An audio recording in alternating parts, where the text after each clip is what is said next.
Israel This is and an Arab are not the same international country. intervention in a I don't conflict. know if you're Benjamin causing more Netanyahu with a voice causing more modulator. refugees to go to Europe. Look at him. He doesn't. We increased the conflict. Come on. We increased the conflict and the violence in Syria, and it Admit that created a America didn't refugee send crisis weapons and to sent more ISIS. refugees there. Admit that and they we didn't benefited send from it. ISIS weapons. You can send me the article right now. Just prove me. Prove it. It should be a good show, and I want to say thank you guys both for coming on again. Joker Society is a newer Twitch streamer, so I'm sure he's excited as much as we are to kind of break into the debate arena. Dylan is a seasoned veteran of the streaming world, so he's used to this. We did discuss backstage that Dylan is going to go first for his opener. Before we get into that, I want to remind everybody, please like, share, subscribe, send the super chats in if you have questions for either debater. Consider becoming a channel member. Got to get the shameless plugs out of the way. Also, we are going to be taking callers at the end of this debate if we have time. So the mods are going to be perpetually putting the Discord link in the chat. It's also in the link, the description of the video. There's a Discord link. Join that. Get vetted by the mods. You can get a stream link. Come on stream and ask your questions directly to either debater if you want. So we are just letting you know we are taking callers. And like I said, we're going to get 7 minutes on the clock for Dylan to go first. Whenever you're ready, you have the floor. Sure. I don't think I'm going to be using all 7 minutes, but I just want to say that having a debate about globalism versus nationalism is always, it feels strange to me because I view globalism kind of like the waves on a beach or on any coastline or like the ocean. It is an unstoppable force of nature that has been here before I was on this earth and will be here long before I'm dead, no matter how many structures I build or create to try to fight against it, whether through just completely trying to isolate my country or however I behave. In this case, it would be like putting a sandcastle on the ocean shore.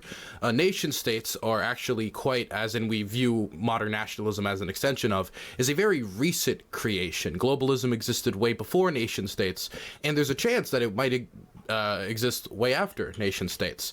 So I doubt nobody is really going to say they don't want any form of globalism or globalization.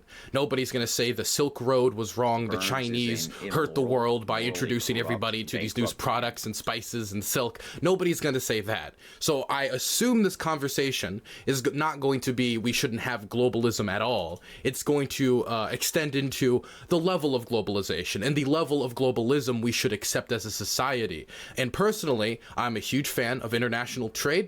I believe international trade brings peace, it brings prosperity, it allows us to be more productive, have access to more resources, and allows us to have access to technology and sciences that otherwise we wouldn't. Where in the ancient world, the idea of being able to transfer this information and bring these technologies halfway across the globe to industrialize the world, that's completely preposterous. But due to international trade, due to the international markets, due to globalism, we have been able to revolutionize science and tech and trade and what resources we have access to. I also have seen globalization as a great way to spread ideas. And through that spreading of ideas, we've seen more and more countries pick up ideas like democracy, liberal democracy, the ideas of 1776, if I could say as an American, which I'm very happy about. I love the free trade of information between states. Even it's just that I love the fact that I can go online and argue with people halfway across the world. Peacekeeping efforts and organizations like the United Nations and that interconnectedness we have through international orgs, trade, economic blocks, or kind of political economic blocks like the European Union have created the most peaceful time in human history. While it is true we still have wars in the modern era, generally speaking, we have seen a downward trend of violence between nation states, in large part due to the interconnection of those nation states. Up until the Russian invasion in Ukraine, this has been the most peaceful time in European history ever, which used to be known as a continent covered in blood and violence and genocide. Globalism has never committed a genocide because fundamentally it is not a genocidal ideology, where nationalism has sadly in places like Myanmar right now or Ethiopia or say different conflicts in, for example, Iraq and what the Saddam government did to the Kurds has committed many genocides. That's not to say that there's no downsides to globalism whatsoever, but I find this idea of like nationalism will be held up as a block to stop globalism the same way I view a sandcastle trying to stand up against the ocean. It's just inevitable that it fails. And the real question should be, what's the level of globalization you want to accept for your state, and how do we deal with the effects of globalization when it comes to like social programs and the loss of jobs in the Rust Belt that will be rebuilt through immigrants and others making new businesses and trying to do job training for those people. So I'm interested to see exactly where the debate becomes, because globalism, fundamentally, we're going to have to live with it whether we like it or not. Okay, thank you for that opening statement. I did mute your mic there at the end, Joker, just because there was some typing going on in the background, but we're all good now. So thank you for the opening statement, Dylan. Joker Society, you got 7 minutes on the clock whenever you're ready. Yeah, globalism, what a funny meme indeed. Dylan, you claim it is an unstoppable tide. Well, I would look at it more as an unstoppable cancer. Well, unstoppable is a questionable term. It is ultimately a cancer, and I believe globalism has failed us in so many ways. And furthermore, nationalism has been on the rise since the globalism is what makes it be on the rise, because the nationalism is a healthy response to globalism going wrong and people being disenfranchised by these globalist ideals that they do not want. They do not want everything to become like America. They do not want everything to look the same. What I view as globalism is when I go to France, everything looks the same. If I go to Sweden, everything looks the same. And ultimately, globalism destroys cultural diversity and national sovereignty, in my opinion. And it might be true that it is unstoppable, as in, if we define the term of globalism as in conversations between countries, which I don't believe could be defined that way. Globalism is a much more deep term, in my opinion. It is not simply trade between countries or diplomacy between countries. I view globalism as a superposing thing that opposes a country. So, especially in Europe, I don't know about Dylan. Maybe Dylan wants a homogenized society where, you know, every country looks the same. Maybe everybody's. He spoke about American ideals being propagated through globalism as a good thing. Who is the arbitrator of such ideals? Why should everybody fall in line to the American morality, American truth, and such things? What Dylan asked, he was wondering where the debate would take us. So I would like to discuss the impact on cultural diversity that globalism has. I would like to discuss corporations that rise through globalism. In my opinion, globalism is essentially the final evolution form of imperialism. So what we see as modern globalism is a wing of Western ideals imposing on the rest of the world, is what I think.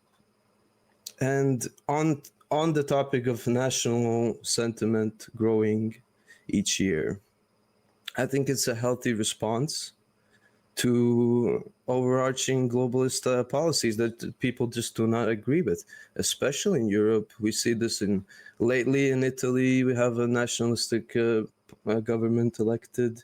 We see this in Brexit. We see this in populism rising.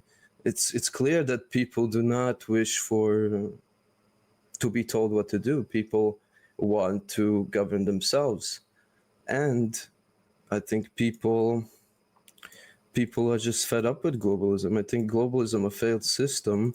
If we're talking, Dylan was talking about UN. What has UN really prevented? I don't really see. I just see UN as a failed organization. And, you know, I'm sure we're gonna get into Ukraine because, I don't know, Dylan likes to pretend that he's Ukrainian, I guess. So we're gonna get into that. So as Ukraine, the Ukrainian conflict is clearly driven by Ukrainian nationalism.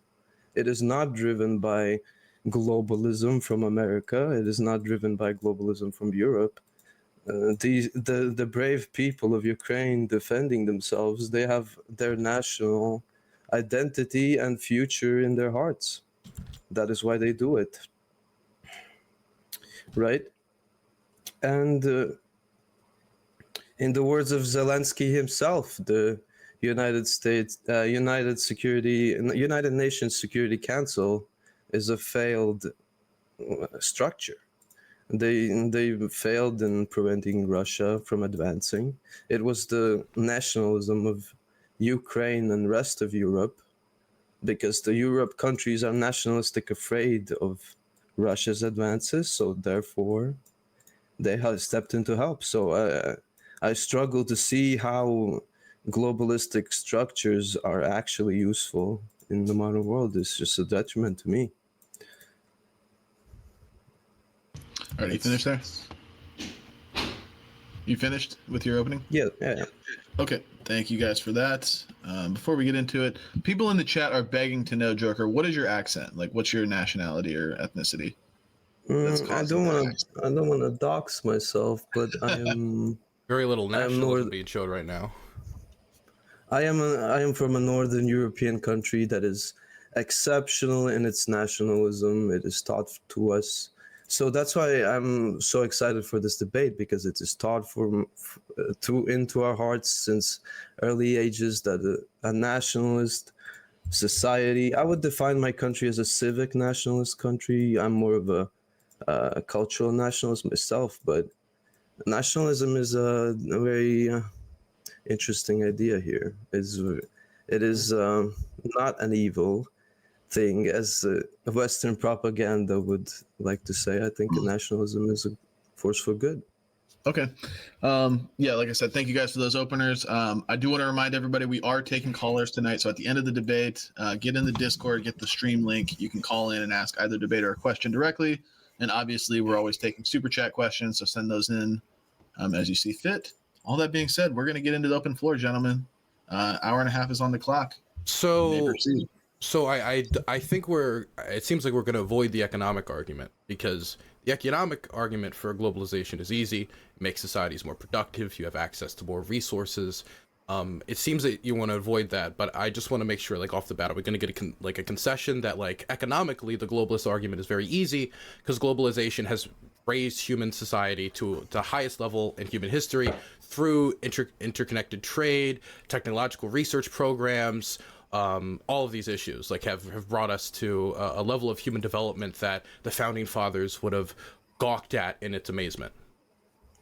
No, actually, I would like to ask you, why do you think that globalism is international trade? International trade existed before there was a global understanding of governments. Globalism, that is international trade is a part of globalism, because it is part of the world's interconnectedness and being together and acting as a global world. Like the Silk Road was part of globalism, as is NAFTA or the TPP or any back trade in the agreement. day when there were two countries because in neighboring each other. The other thing would be, for example, the anti-globalist take to a trade deal would be, we need to protect our workers. We don't want to have foreign workers doing these jobs instead, so we're not going to accept this trade deal. That would be the isolationist or maybe nationalist reaction to something like the TPP, NAFTA, or something like that, where the globalist take would be, we should increase trade, we should increase this interconnectedness, because interconnecting our ideas and interconnecting our economies and our technologies and our research programs, these are beneficial for everybody, which is the argument of most economists. Well, countries are inherently narcissistic, and I don't think two countries agreeing on a beneficial deal is globalism. I think it is globalism. Well, globalism. Definitionally, it is. That's why I said it's like an unstoppable force of nature. No, what I see as globalism is few countries deciding other countries what they should do. Well, that's I don't think two countries. Okay, that's a cool definition. Is there any definition you can pull from that would be globalism is one country tells another country what to do? Like, That's factually what we then think of when we cite see me, globalism. cite That me is the. Well, that's what factually. you think of. I That's not I don't what really care about the historians or Oxford definition. I care what is happening your in the real made up world. definition. All right, and what is happening in the real Is there world any is that historian globalism that would use that definition?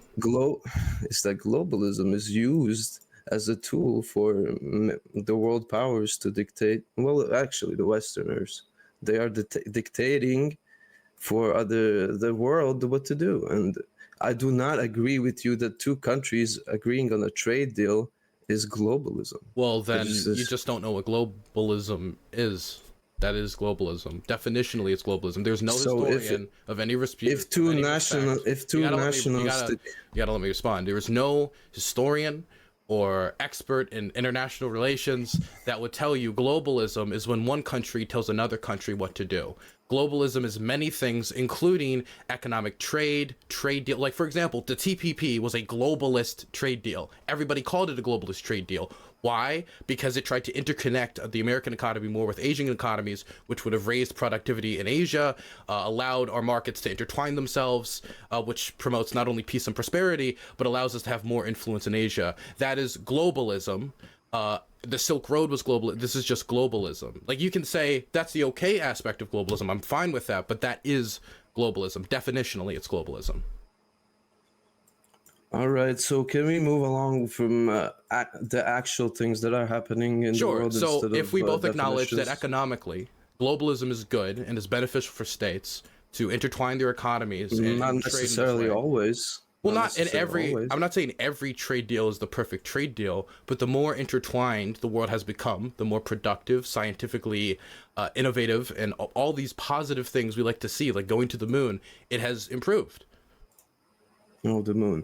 But listen, we obviously know what we're here to debate. We're not debating. No, you can't say we obviously know, because the debate offered to me was globalism versus nationalism. My opening addressed that it's kind of a silly debate, because on its face, globalism is an unstoppable tide. If you want to just say we don't want to talk about economics today, that's fine. We can avoid the economics discussion, and we can talk about like the UN and stuff like that more specifically. But economically, globalism has been nothing but a force for innovation, growth, and prosperity. I still don't like. I think you're being disingenuous. What's the economic argument for nationalism over globalism then?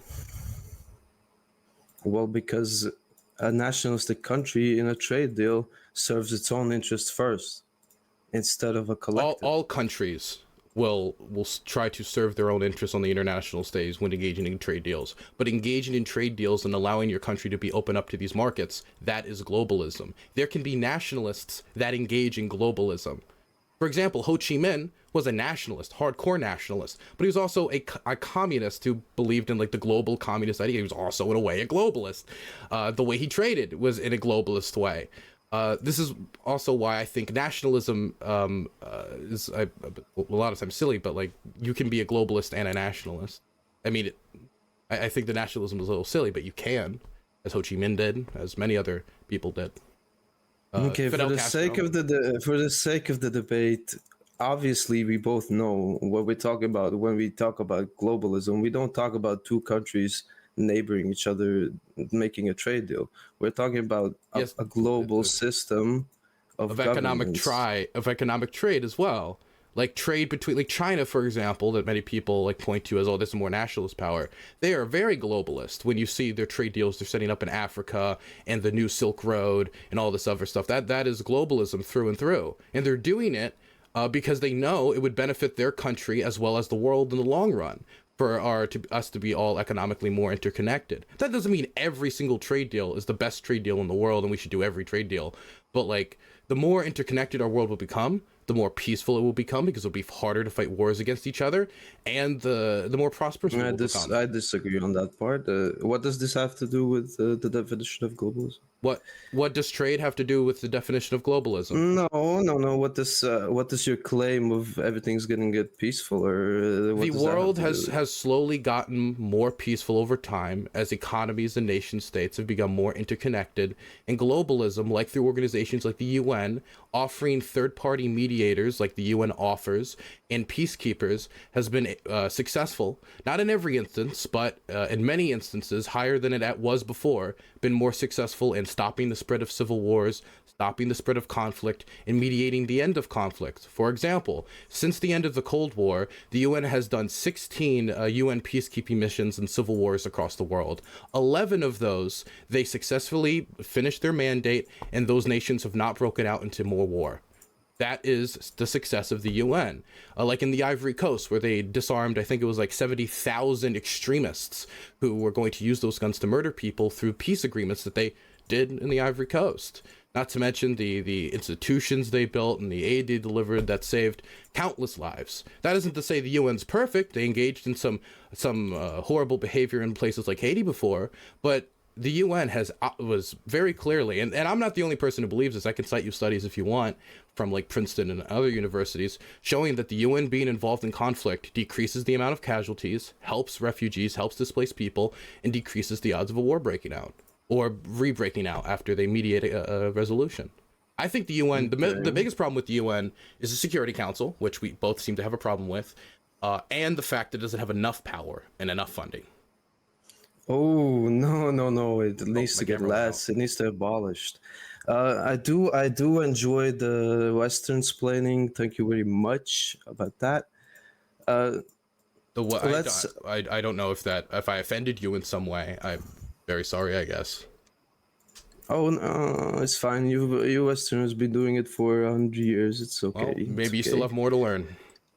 No, they really trying. Globalists are really trying to make me think ways that I don't want to think. Well, I mean, but will you acknowledge that UN peacekeeping missions have been successful in mediating ends of the conflict and stopping civil wars, and stopping the civil wars from spreading, in the majority of cases, and where they've gotten involved?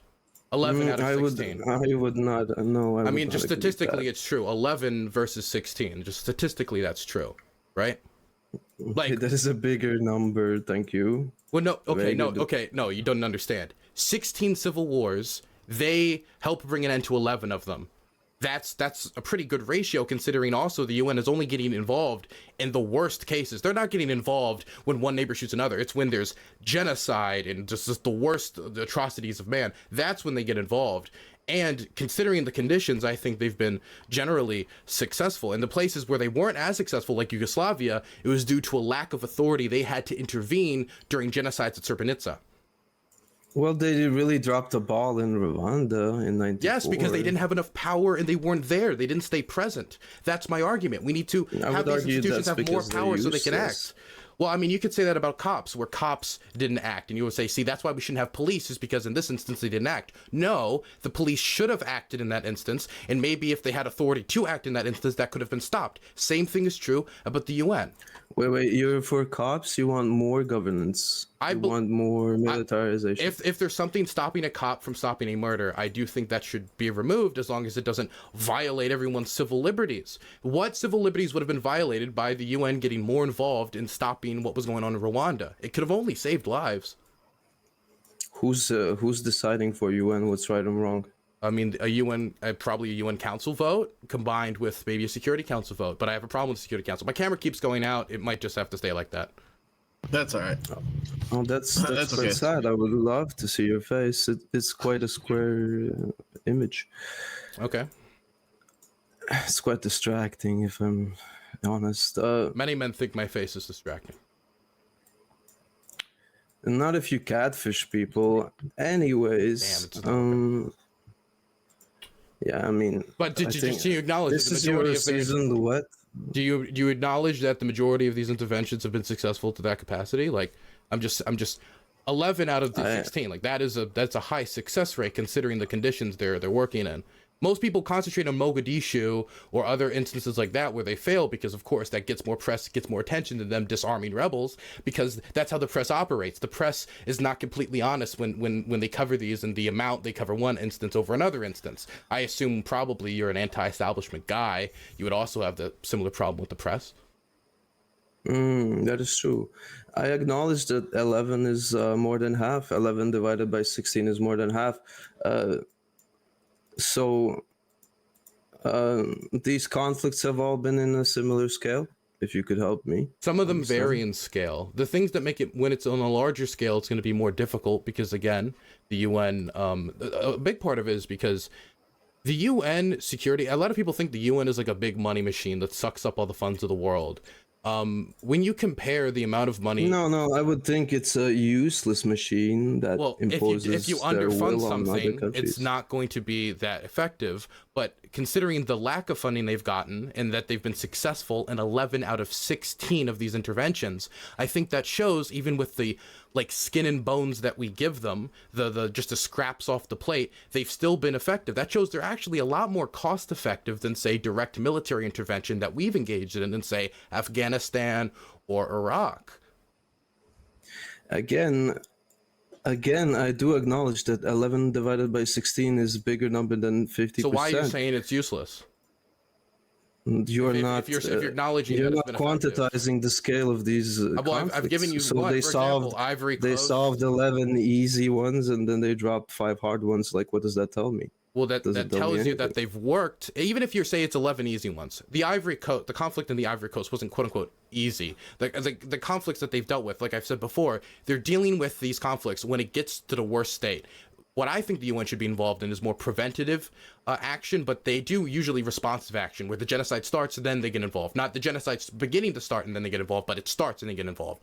They're getting involved in the worst situations possible, and they got a batting ratio of 11 out of 16. I think it's pretty good. Now, for the ones that he didn't succeed in, I don't think the answer is, wow, I guess we should get rid of the UN or dismember the interventions and stop all of this because we didn't win all of them. I think that's the wrong response. The response should be, how do we improve either funding or how the Security Council operates or how the UN operates to try to have a better batting ratio going forward. You don't throw your head in the air, if you throw your hands in the air and say, oh, I quit, because you didn't stop every single genocide or every single civil war. Would it be crazy if I said to you that I don't want UN to exist at all? Yeah, I think it would be crazy and also probably like not achievable. So it's like something we can like talk about, but it's also like practically it's not achievable. Why? You would have to get like all the nations to like either vote to abolish the UN, the majority of them, including everyone on the Security Council, which is going to be difficult considering those on the Security Council like the influence the Security Council gives them over world affairs. Most of the vast majority of nations recognize that the UN is useful in not only getting their views out onto the world stage, but also as an intermediary when it comes to conflicts and a neutral ground where they can meet and talk and discuss issues. And nations actually fight to get recognized by the UN, not to get out of the UN. So I think you would have to have a massive shift. Even the most hardcore nationalists in the world, like the ones elected in Italy, Who's the main sponsor of the UN? Who pays the most? The United States pays the most, but not enough. Would you say United States, the UN represents the United States wishes in the globalist stage? I think the United Nations represents the interests of all nations, some more than others, because it depends on like influence peddling you do in any organization. But China, for example, its reaction to the United States large, quote unquote large, we actually fund the UN very, very little amount of money in comparison to what we should be doing. So if something doesn't work, we're gonna if something it does doesn't work, like we already discussed, it does work. Stop saying it doesn't work when we've already cleared that it does work. It has stopped civil wars. It has removed guns out of the hands of terrorists. It has worked. It's just when we talk about Mogadishu and other instances like that, that's going to get more coverage because that's more fiery. And all the instances that I know of where they failed to work or they failed to succeed, the majority of the problems came from them not having enough authority, like in Yugoslavia, where they just sat by and did nothing, or Rwanda, where they fled. So you want more authority Yes, for the that is what UN. I'm telling you. I think we need to be more globalist when it comes to the UN. Absolutely. Did you know that the contribution we give to the United Nations as the United States, it sounds so massive, it's 1/4 of the police budget of New York City. It is not that much money. It needs to be less. So we can like have more civil wars break out, more instability globally, Why more can't countries terrorists? sort out their own shit? Why do they need American to be the World Cup? Because I don't get it's useful when economies are able to develop, and number one, more consumers in countries that are falling apart. We would like them to be useful able to for who? participate. Globalist corporations? It's useful for everyone, because if I'm a manufacturer in the United States or a manufacturer anywhere, I would like people to buy the things I manufacture so I don't If lose you're my a job. But manufacturer that's not even in the only US, reason. you want to Terrorists move your get training in production these into conflicts. a third world country and exploit it and drain it and ruin You can the say country. exploit it, but those investments lead to these countries becoming wealthier. Are and you the a big population corporation rising. guy? You gotta, Do you like big corporations? They raise their You've standard of been living. talking They so raise their much. standard Why of would living I when you let you send it over. finish? I gotta cut in here for a second. There has been a good amount of crosstalk. I would ask Dylan to just be a little bit charitable based on the language barrier, but also Joker, I implore you to try to get your points out quicker and more concisely if you want to prevent Dylan from interrupting. But it happens. Crosstalk occurs. I get it, but let's just try to control that. Let's go to Joker with the point he was making, and then we'll go right back to Dylan. Go ahead, Joker. Yeah, so I'll give it back to Dylan. I am ADHD. Thank you. Okay, so when you say these countries are being exploited, the biggest, like these countries, while it is true, you're I think gone our again. relationship when it comes to the TPP, for example, that would have raised the standard of labor standards in Asia. The Trans-Pacific Partnership would have, absolutely. And now that the United States is not involved in it and nationalists won the conversation, now those labor requirements have been dropped. And now those people are going to be living in worse labor conditions because the United States said, oh, let's throw our hands in the air. I don't like this for whatever reason. You can talk about the problems unions had with it, but most of those problems were answered. And so when we talk about, oh, we're exploiting the third world, I do think a lot of these corporations do exploit the third world. Absolutely. I think even the vast majority of them do. But that doesn't change the fact that these investments do lead to a rise in the standard of living for the people in these countries. That's why the Chinese, who are communist countries supposed to go by the values of communism, allowed so many American companies to come to China and exploit its people. But what did that lead to? China is now more prosperous economically than it's been in a very, very, very long time. You are conflating things. Just because China has grown in size at the same time as American corporations have entered it does simply not mean that is the cause of it. You do not think that the businesses coming to China and hiring workers led to the massive drops in poverty that we've seen in China? What do you think was the real contributor? In a way, I would say the development of Chinese infrastructure is what caused the living conditions. Who invested in the infrastructure? Chinese themselves. It was just the Chinese themselves. So they made the factories. They did it all. Really? No, they didn't. Much. A lot of the foreign What do you think? corporations McDonald's made the factories? McDonald's made their buildings. The McDonald's, yes, they actually had to we'll get get to local that farms point. and do these things. We'll Yes, they absolutely. We'll get to McDonald's. I'm fine with the Golden Arches, but I like, yes, American investment. I hate them personally. I see them everywhere. Well, okay.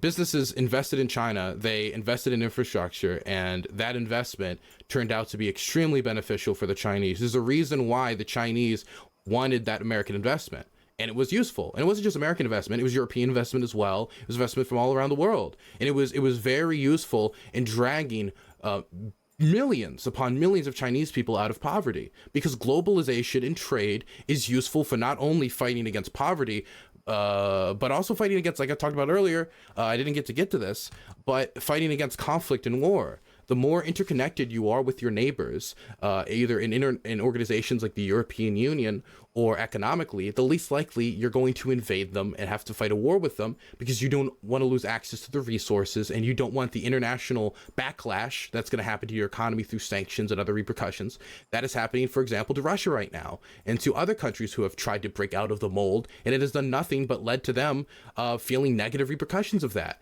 Even if sometime that's delayed. For example, the American invasion of Afghanistan, if you ask most Americans today, Okay, are we idea, having a they're against it. discussion or a monologue here? Monologue, but not continue. I would like Okay, to have but a to be fair, discussion. Dylan, you do have to let him respond. Let's Sure. Like I respect Ben Shapiro here. He says I should wait for you, but you just don't give me any pause. So what am I supposed to do? Should I just be rude or? So Dylan, on record, you support globalist multicultural companies to come in and drain a country of its resources simply by the fact that, oh well, it maybe that benefits the country. So so Nike, child slaves, slave labor is perfectly fine as long as it grows the GDP of China. Was that a response to me? Because I never said that slave labor is good. I said foreign investment was beneficial to This China. is what happens when these globalist companies. That's why I was in running favor of rampant. things like the TPP that put labor protections in place. Great, and how did that work out? It fell through because of nationalists like you. So now the child labor is still there. Yeah, well, maybe we need to abolish these companies instead of blaming nationalists for. Are you a communist?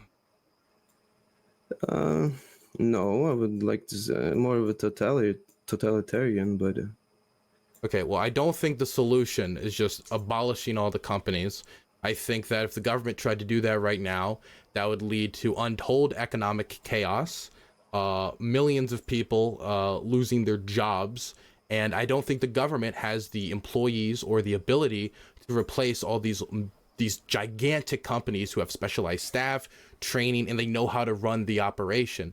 Not to mention, a lot of these are like for-profit companies that the country just has no business running. Like, I do not believe the government should be running like a television company that produces TV shows or produces TVs. That is such an awkward example. People who make TVs. It worked really fine in Russia. They removed all of American countries and just companies and just filled in with Russian and it's been an absolute disaster for their economy.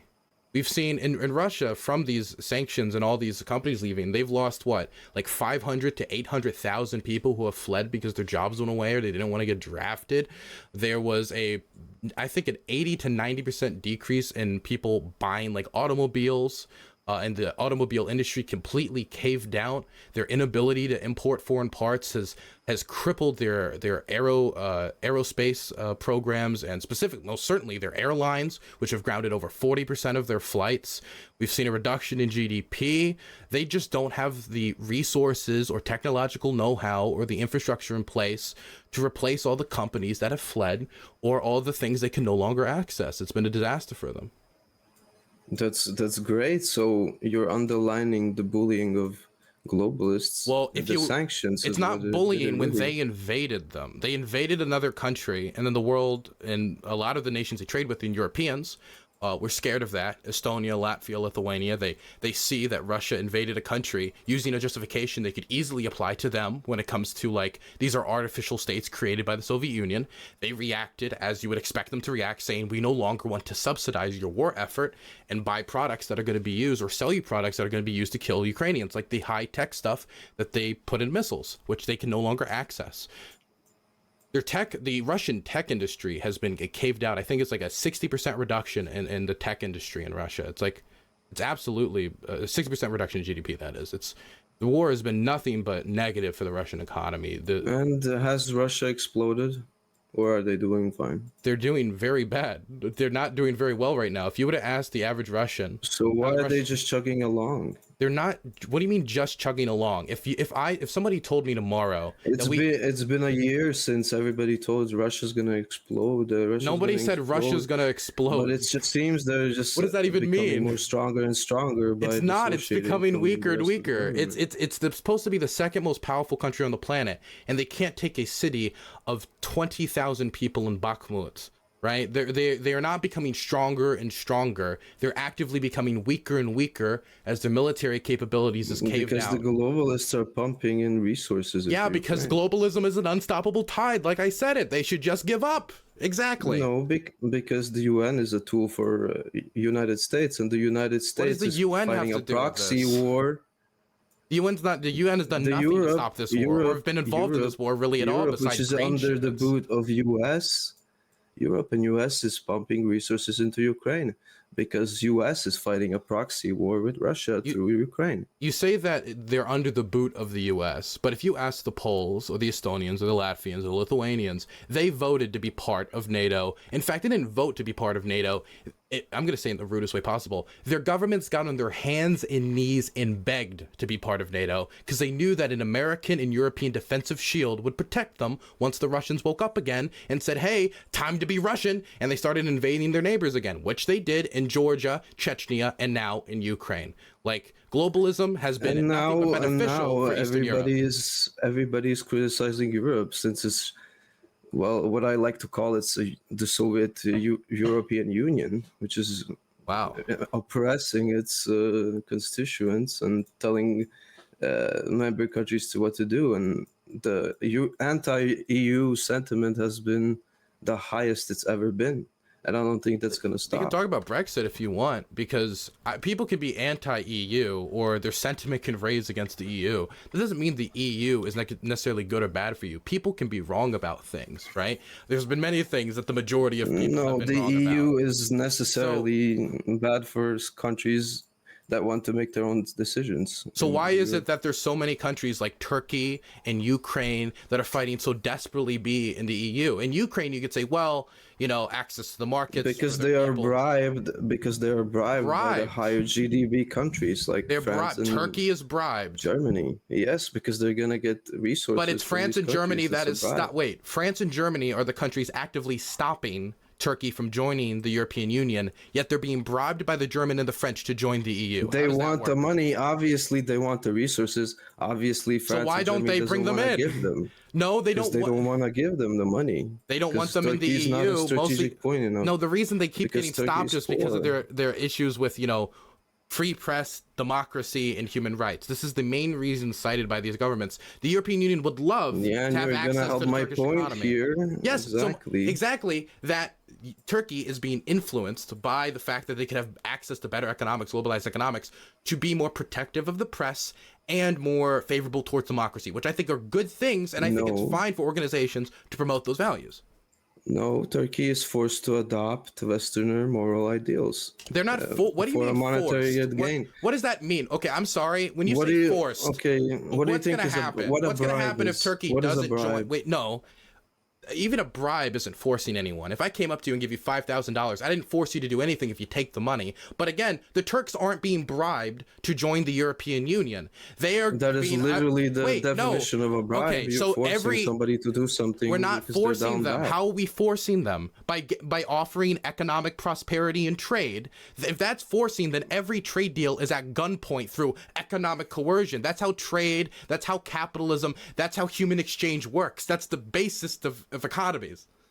Okay, Dylan, listen. If you go up to a hobo and you flash $100 note and you tell him, do a funny dance and I'll give it to you, is that forcing somebody to dance, or is that... No, you're not forcing him to dance. It's still up to his free will. Yes. And by the way, it's not Turkey is not a homeless abusive to person. take. I don't think, let's also not say that Turkey is a homeless person, this pitiful fucking like backwards country who needs the EU to save them. They are free to join the European Union if they meet the trade standards of joining the EU, which they haven't, so they haven't been able to join it, which is completely, they're free to not join or not. Well, yes, if you join the European community, they have certain standards when it comes to visa-free travel. Because if Europeans have visa-free travel access to Turkey and then they get arrested for doing good reporting, that's a problem for these European countries when Turkey has such a problem with the press. I think it's absolutely fine to enforce standards that doesn't lead to people using that visa-free travel to get arrested because they told the truth about the Turkish government and their oppression of Kurds or any other issues they have.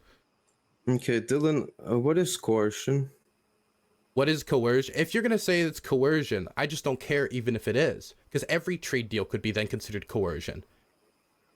So you're an imperialist. if believing in trade you don't makes me an care. You don't imperialist, care then if sure, somebody. but that's such a weak definition of imperialism.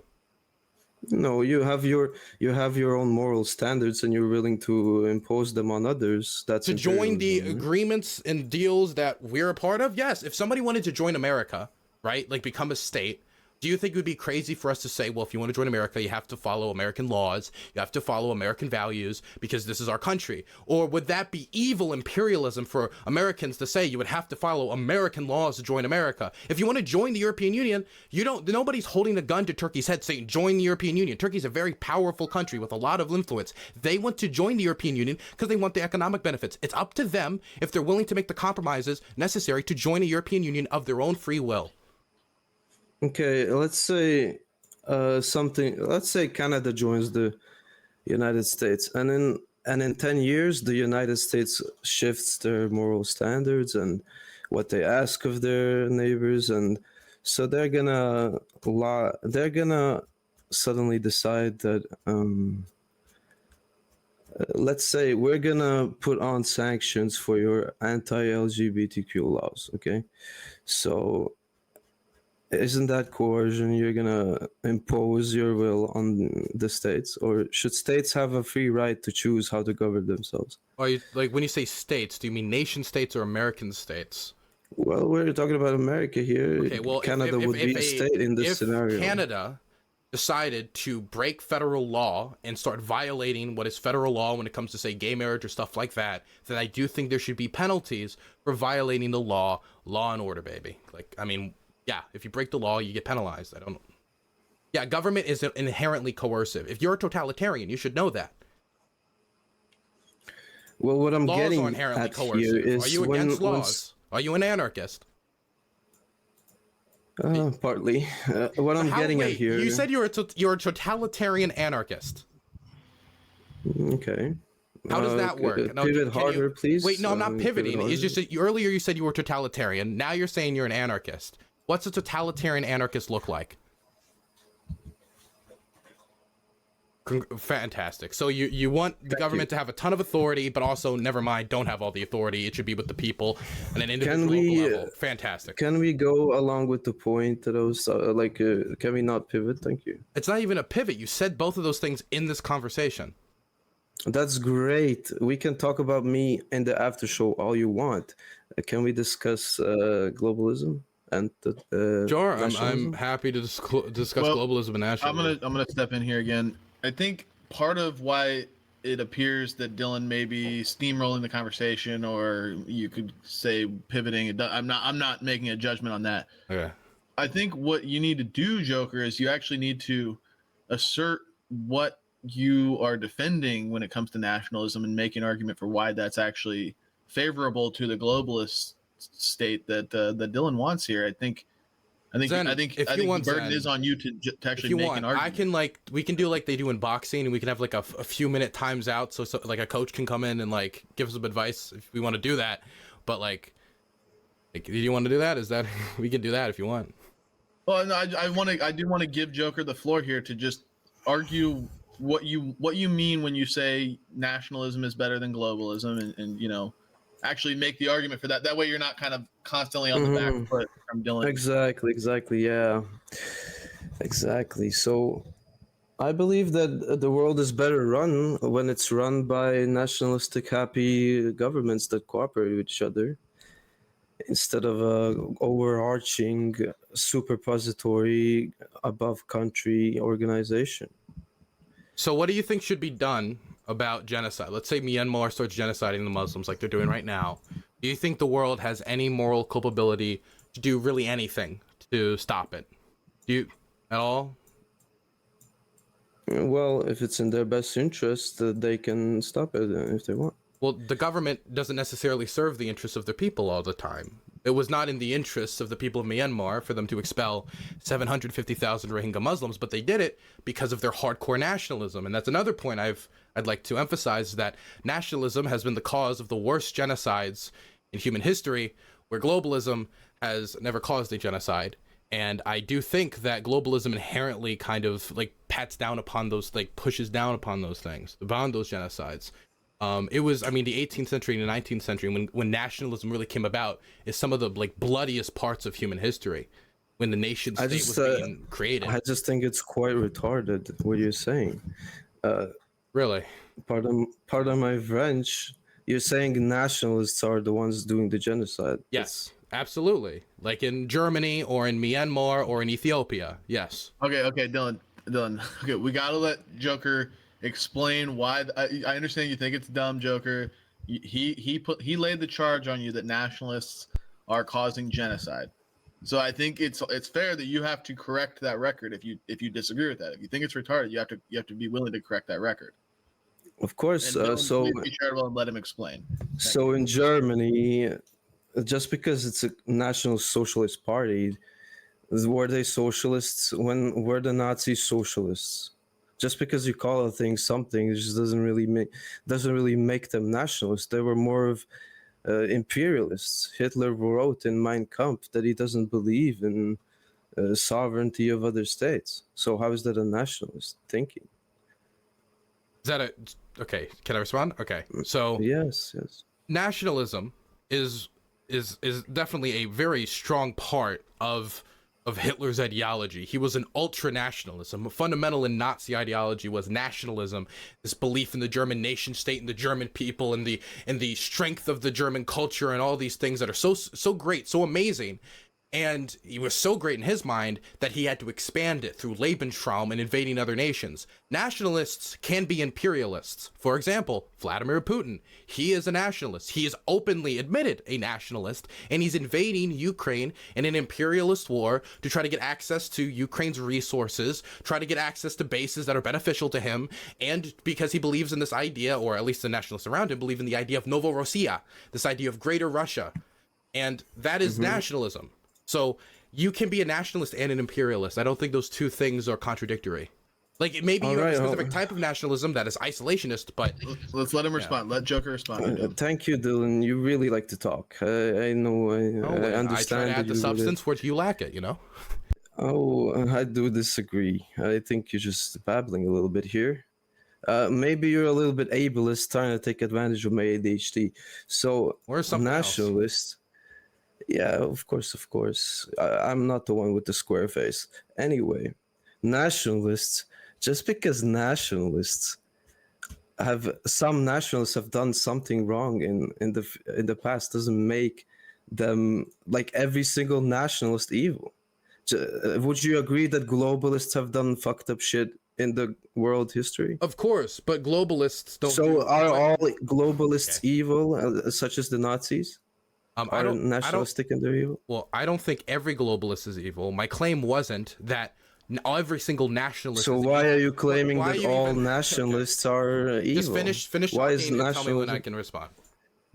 Okay, yeah, exactly. So why do you think all nationalists are evil just because some nationalists in the past have been evil? Well, again, You just said that all globalists are not evil just because some globalists are fucked up, right?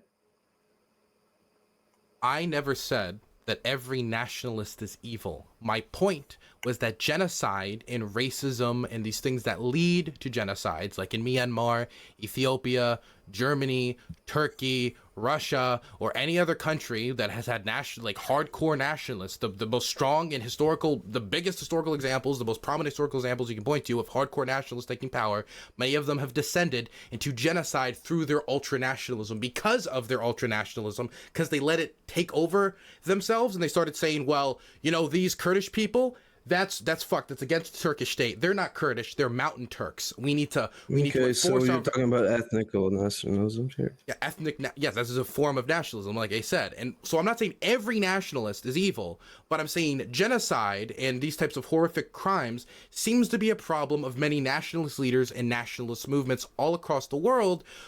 And I think that's bad. Whereas globalism and globalist ideas don't really, while they cause bad things, that's not really a problem of it. Nobody's like, oh my God, he believed in the markets, and so he decided he was going to kill all of the fucking Jews. Like, no, that's not a thing. Because globalism, the best types of globalism, and the globalism that is the most effective, are the types that treat people as individuals and trade between nation states and views culture almost kind of like even in a milquetoast way, which you have a problem with. But that's not, if you view culture in that milquetoast way, you're not going to go genociding people over it. So you're arguing for the best types of globalism versus the worst types of nationalism. What I'm asking you is, how do you address this bad problem with nationalism and all of these genocides occurring, all these horrible things that are occurring? How would you stop that from happening in your totalitarian, anarchist, and nationalist state? Find God, do good, don't be evil. It's not that hard. Oh wow. Okay. Well, the Germans Just were because very religious. I am nationalistic. I am nationalistic. I like my country to be a nationalistic country. I like that it's a certain identity. Does not necessarily make me hate other people. I want other people to have their own nationalistic places. Okay. Cultural. I am a cultural nationalist. So every culture can have their own place. Why do you have to mix everything together? And just because I want my own place doesn't mean I want to go into my neighbor's place and destroy it. So the reason, the way you're going to stop your nationalist, totalitarian, anarchist movement, which is totalitarian, so I assume your movement has a lot of control over this proposed society. Okay, so let me help you here. I am a little bit of a totalitarian in the way if I was the dictator here.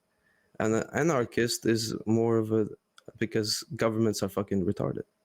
So those two things do not come together. Thank you, but you may continue. So you're an anarchist, but what's your view on immigration? You want to restrict it? Yes. Okay, so I'm just a little confused, that's all. That's okay. So I just want to know, when you're building this government, how you're going to stop the nationalism from getting out of control as it has in many states. And most of the time, it doesn't even end with genocide, but it does end with discriminatory policies or possibly like conquests in the other countries where they get their rightful land. I mean, there was many countries who have done that, either during for example, the fall of Yugoslavia, or during the 18th and 19th century. It was like, this is our native land, we must take it back, and we must do this. The Russians are doing that right now. How would you stop that taking over this proposed nationalist state as it has many others? Yeah, so I'm the dictator here in this scenario. Sure. So you do evil shit, you get executed. It's that easy. Wow. Okay, thank you. You answered all my questions. I have no more. No problem. Hey, genocide is evil. Okay. Fantastic. Okay, So, can we move into cultural, because really that's my biggest gripe. I'm gonna step in again. I want to give this to you, Joker, to kind of explain how nations ought structure themselves culturally, morally, things like that. And then Dylan, I'm sure you'll have a response, but kind of give an argument for a globalist, like what a globalist culture would look like and how you can actually unify the cultural standards across all of the geographical locations. But let's go to Joker first to argue for the nationalist side, and then we'll get back to you. Go ahead. So what a nationalistic country should base itself on is a little bit of history, a little bit of culture, a little bit of religion. Little bit of that's pretty. sunshine. A little bit of sunshine as well. Exactly. So, pretty much, I am a cultural nationalist, so I believe a distinct culture should have their own nation, should have their own country, in my opinion. If you raise your eyebrows at that, it's quite interesting. So a culture defines the morality of the country, defines the laws, what they want to achieve. And a globalist would say, oh, well, I do not agree with those people there, so I'm going to step in. Right? I'm going to change what they're doing. And I don't think that's exactly right. So because I'm not quite, what I'm lacking from this debate is who is the one deciding the morality and what makes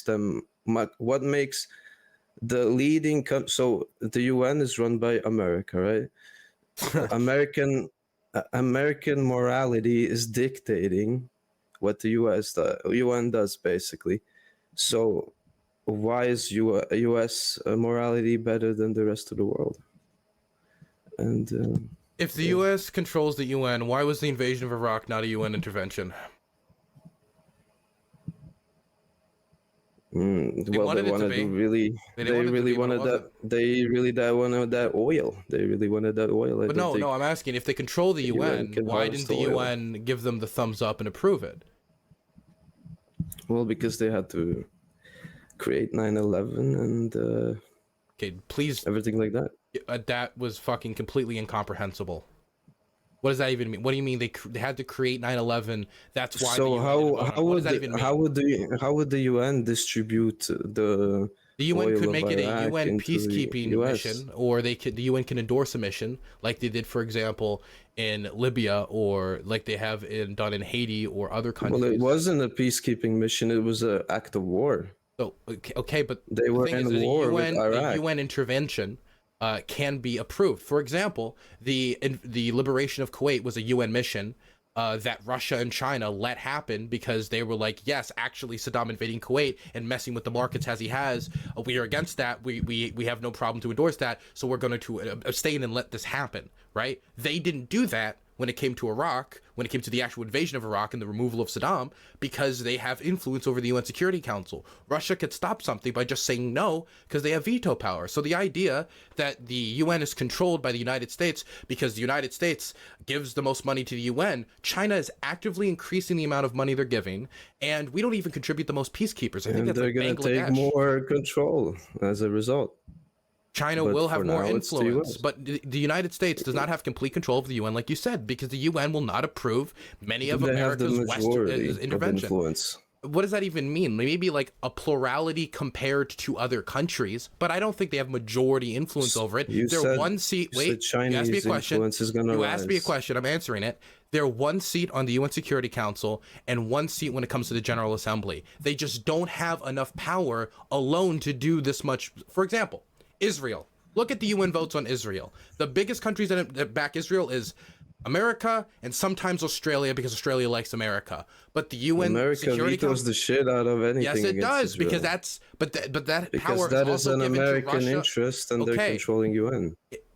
They're not controlling UN because Russia, China, and all these other countries on the Security Council have that same power. If we tried to do a UN vote on, I don't know, Xinjiang as an independent state now because of what they're doing to the Muslims there, that would fail even if every country in the world besides China voted for it, including the United States. No matter how much pressure America put on it, we would never be able to accomplish that. No, why? Because we don't control the UN. China has a lot of influence. Russia has a lot of influence. We're Why a bigger did the country, so we have UN more not influence. stop- It's not that Yes, surprising. a lot of words. Why did UN not stop the invasion in Iraq? If they're such a peacekeeping company, and they're totally not owned by the US, Exactly. so That's why did they should have stop it? more influence to stop wars like that. Exactly. They should have more influence to say that's an illegal war. You're committing the crime of aggression. We're going to send peacekeepers to stop this. Like, that's the type of stuff where I would be absolutely ecstatic with. In fact, I think with more UN peacekeepers, the casualties in Iraq, even if they weren't able to stop the war, would have been lessened. Like You're it not was in getting every what other I'm- conflict they got involved in. You're not getting what I'm saying here.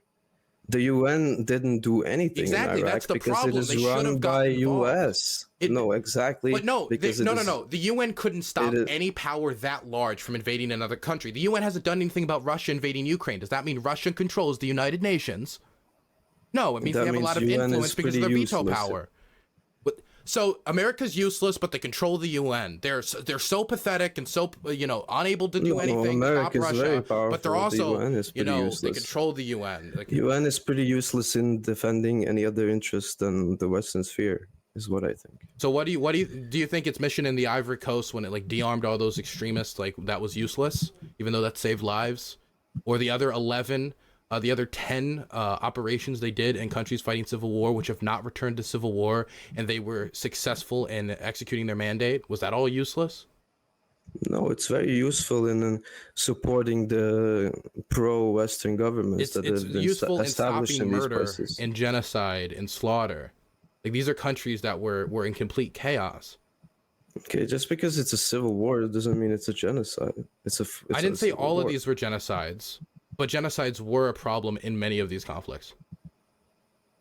Okay, and that's great. I concede. If it's a problem, it's evil. Can I ask you about Brexit? Sure. So the UK voted to leave the EU, which I would like to show just from that if you join one of these globalist organizations, you can leave at any time. They left the EU if they wanted to. They could even leave the UN if they really wanted to. They left the EU, and then all of the economic promises that a lot of nationalists made, like when they were driving around the bus saying you're going to get this much back into the NHS, and we're going to have all this economic sovereignty is going to make us very economically prosperous. Every year since they've left the EU has been not great for the British economy. In fact, British politics right now is in a spiral with prime minister jumping to prime minister after they voted to leave, since David Cameron. It was David Cameron, Theresa May, Boris Johnson, Liz Truss, now we're at Rishi Sunak, and the majority of British people polled on this EU vote, now if they were to do it again, would want to be back within the European Union so they could have visa access, so they could deal with the Northern Ireland issue, which was a huge problem once they left the EU because they didn't know if they were going to have to put a hard border there to like stop the peace agreement. This is nationalists actively trying to decouple from the global sphere, and it's just having a negative effect on their country. Yeah, and they chose the hard choice because the overbearing EU government was just too much to handle. Exactly. What was the thing that they did that was so overbearing that it makes all these economic consequences and endangering Irish peace worth it? The most British people don't even agree with that now. Of course, because the EU terrorizes whatever doesn't agree with it, right? So if you're gonna leave the EU, you're gonna suffer consequences, right? It's like it's the definition of coercion. If you don't do what we like, we're gonna sanction you. If you leave us, okay, great. But they've sanctioned many other countries. Like Hungary. They've sanctioned countries like Russia for invading other countries, but when it comes to Britain, the separation, the economic separation was the problem when it came to the EU economy, in the British economy. The British economy hurt because of that lack of access to European markets, and the deals they made were just not as powerful as just complete access to the EU and the visa-free travel. It hurt their economy. It has done nothing to help the British. In fact, I would say the British are more disunited than ever when you see how many prime ministers are just like rolling through the door and then rolling out of the door. Yeah, leaving a union is pretty hard on a country. This decision has caused economic and political chaos in the UK. These are things that are not good for the working people of Great Britain, especially not good for the Irish. What the EU did is they wanted total secession from UK into EU. They didn't want a sort of a middle state. They wanted UK to have a euro. They wanted to completely absorb UK, and UK just wasn't going along with it. So they just said, "Fuck it." And now what's the result? Their economy is weaker, and they're less powerful and less influential than ever. They thought they would return to the era before the EU, but all they've done is even reduce their influence on the global stage even more. Yeah, exactly. I agree that politicians' promises sometimes don't fulfill themselves. Well, most of the time. Also, you talked about the buses, right? You said that they tried to force the euro on them. When did that happen? Well, that's the goal of European Union, to unionize everything, right? The euro is completely voluntary. Like they could have kept the pound. Course. It is. What do you mean? Voluntary. Of course, it is voluntary. The British had the pound for the entirety of the euro's existence. There was no gun held to their head saying you have to take it. It is voluntary. It's voluntary in the same way. It's like taking a candy from a stranger. It's voluntary. You just. What is that? Yes, taking candy from a stranger is voluntary. You can choose to not do that. I wouldn't take candy from a stranger. That is a voluntary decision. If you're a child, if you like candy, if you're a government and you like more money, it's voluntary to join something. What would it? So you're saying money? Right? To be clear, there was no monetary, we're going to give you all this money if you take the euro. But even if there was, why would that be a problem? That would sound like an amazing deal for the British if they were just going to get like a cash infusion for taking the euro. Because they want their own thing and that's it. They want their own thing and that's it. And Okay, the but EU does not but like yeah, that that. sounds like North Korea and Juche ideology. It doesn't work well. The countries have said, I'm going to do my own thing, like Japan used to do before American ships bombarded their shores saying, welcome to the new world, you're technologically backward, or how They dropped Russia's the trying to nukes do too. right now, or how the British are trying to do. It always seems to end with them being in a worse economic position and usually less powerful, as they are. They're not returning to the empire of old. Yeah, like Japan didn't behave themselves, and the globalists showed them their place. Exactly. Japan, what do you mean? What about Japan? Well, the overarching theme of globalism seems Is to yes, it's be an unstoppable force. Exactly. Yes. by yes, it's a ultimate evolution of imperialism, right? Would you agree? No, I would not agree. You would not Because agree there's that globalist communism that can be like completely un-imperialist. It's like we're all gonna be on a massive commune and da. They can like you can make where is that? Where do you see that? what do I see them like Popular, yeah. a lot of anarchists, which but a lot of communist anarchists and comms believe that there can be people who believe in like a one world Are weird they hippie stuff. are they running the UN? No, they're These not running the communist UN, but the globalists? idea that globalism is just imperialism by a different name is silly. And let's say that it is. Let's say for a second your definition of imperialism meets that. What if my answer is just, I don't care? Like, if these countries decide they want to trade with us, that's their free will. They're allowed to. Are we really going to dictate you shouldn't be trading with them, even though it's economically better for you? Coercion is not free will. I thought we Trade, talked then about all this. trade, capitalism is inherently coercion. Like, if Yeah, basically. So, therefore, any trade deal between any country, which you've already said you endorse, is coercion. No, Yes, it is. You're imbalanced offering trade them deals are economic coercion. deal.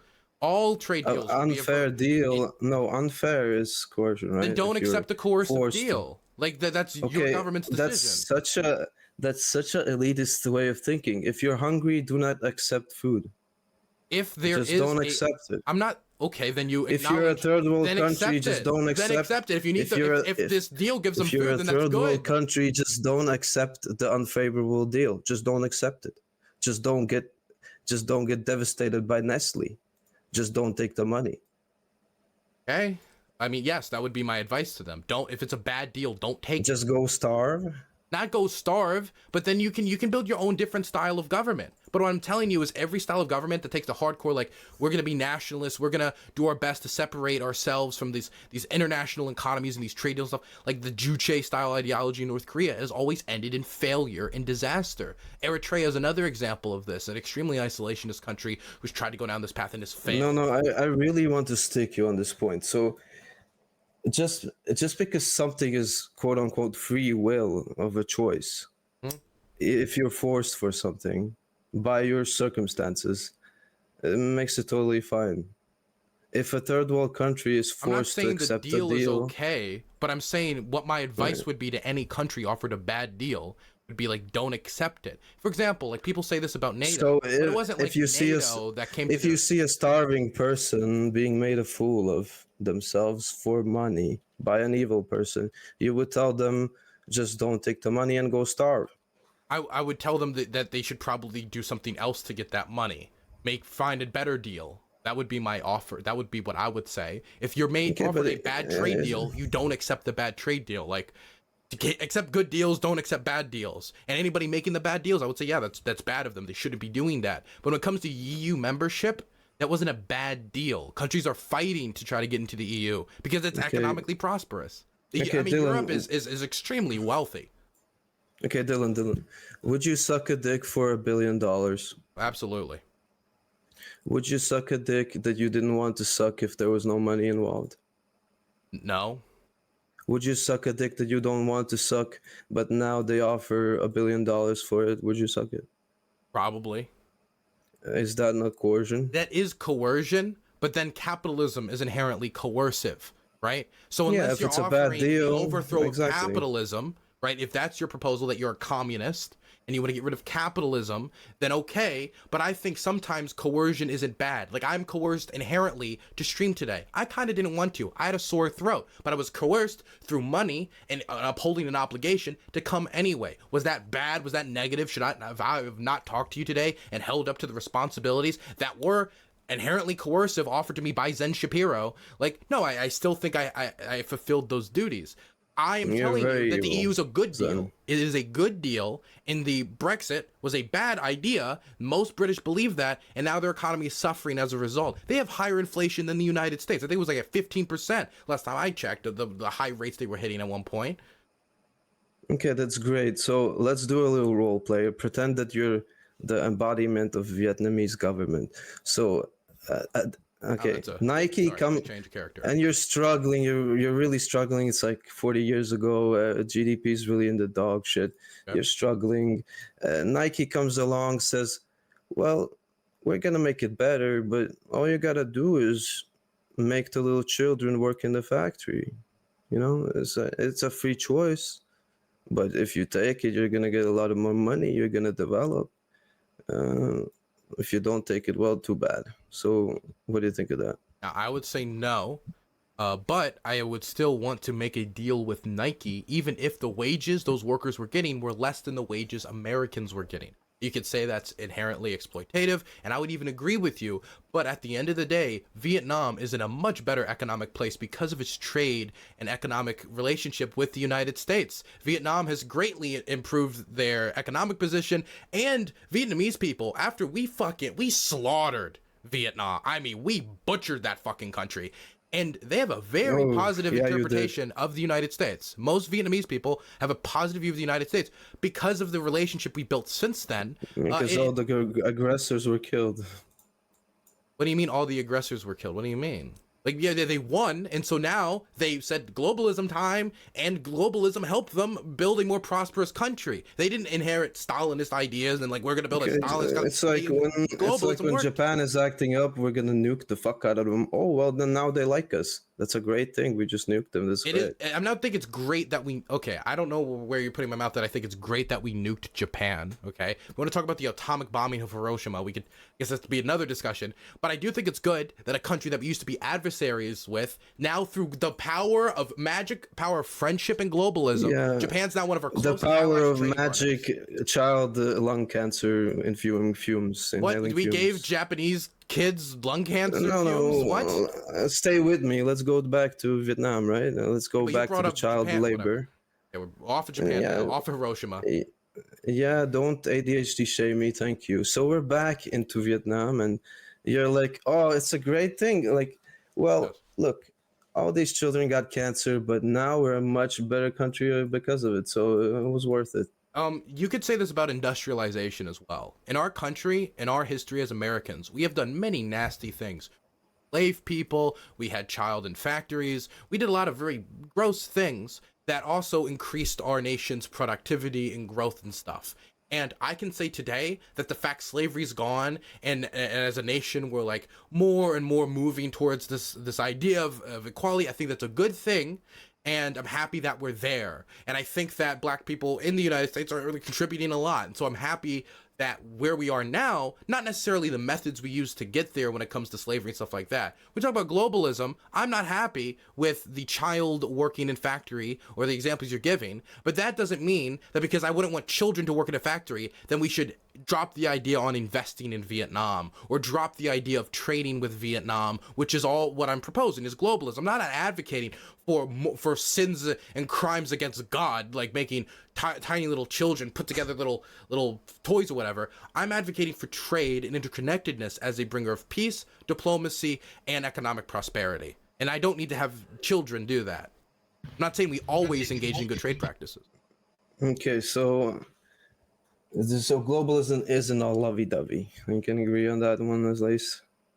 No system is perfect. I mean, democracy is extreme, has a million different problems with it, but I think it's the best system out of the systems proposed. Every system has its pros and cons, and of course you can use systems and do bad things with them, right? Like you can have a really good, like let's say a country has really good cops, but then they use them to do bad things. Like you can still have an effective system, but using them to do bad things. Like I think you can be globalist and have globalism without doing it in the worst ways, right? Like you were just saying with nationalism earlier. That was your defense against the idea of genocide. I can use that as a defense against the idea of becoming friends here? So we can be like nationalistic globalist buddies and stop all the wrong shit in the world. What do you think? Some of the biggest nationalists in the world are very, very globalist when it comes to economics. Now, when it comes to immigration and other parts, because of their, their base, they might, change their tune. But it really depends on the government. Like, I would say, like, Shinzo Abe, somebody hated immigration. I think that his position on immigration severely undercut the Japanese economy, which people thought in the 80s was going to dominate the world. People really thought that in the 80s. But in part due to their policies on immigration, that economic growth they could have seen to turn them into that powerhouse didn't really happen. But the rest of the economic policies he did when it comes to trading with the West and engaging global trade, incredibly globalist. And even his opposition, if elected in power, would still engage in a lot of globalist economics, because the world's entire economy is built upon globalism. That's why it's like the ocean. You can't fight it. So basically, we're agreeing here that the globalism, which is like communication between sovereign countries that have their own nationalistic interests, and the globalism that's trade that's beneficial and exploitative, and all the rest of it, it's cancer. We agree? We don't agree, because everything in your room right now is in part given to you by globalism. Like, you would not be able to talk to me right now if you didn't benefit from globalism. Okay, The technological innovations. I love these things. I would much rather live in a wooden cabin. I think the vast majority of people would not rather live in a wooden cabin where if you like stub your toe the wrong way, you die and like half your children die during childbirth. Like that, I think most people would not want to live in that reality and would rather live in the reality where globalism and technological innovation and trade of ideas and sciences and all this between states brought us to where we are now in the West, which is quite prosperous when you look like generally at human history. Everything in my room is a globalist thing, Product. not because of Product, product. Thank you, English explaining. Thank you. Very welcome. Because my country has been robbed of its industry by globalism. It just does not mean that my country wouldn't be able to produce things on its own. And you were speaking of Germany as a nationalistic state. So do you think when it was cut off by the rest of the world, it simply ceased to get goods and everybody started living in the woods? Or Russia right now, they're not producing their own stuff to survive? So Germany's economy was severely impacted by cutting off of trade with nations like the United States, which it benefited from. In World War I, one of the major contributors... The United States has a lot of money, yeah? Yes, but that's, globalism. You trade with those states which have a lot of money. In World War I, a big contributor to Germany losing was the fact that the United States continued to trade with the UK and France, but did not continue to trade with the Germans. And that was a big contributor to their losing. Their failure to work with the global order and globalism in their choice of trying to conquer all this land and being involved in this war, that was impacted by their rejection of globalism. And so I do think that these states that engage in the behavior like you're talking about, trying to cut themselves off from the world, usually end up fucking themselves. The nations you look at that in the world that have done that right now, Eritrea, backwater, and I say that very nicely to the people. The people are wonderful, but the government is creating the country to a backwater. When you look at the North Koreans, the Juche ideology is built upon what you're describing, this idea of self-sufficiency, being able to cut yourself off from the world. It is a country that is extremely despotic. No one would want to live there. People are constantly trying to get the fuck out because its economy is shit and its government is horrific. And Russia's economy has been severely impacted from their invasion of Ukraine, and the average Russian is now in a worse economic position because of it, and hundreds of thousands have fled the country because their jobs have just disappeared due to these Western companies leaving.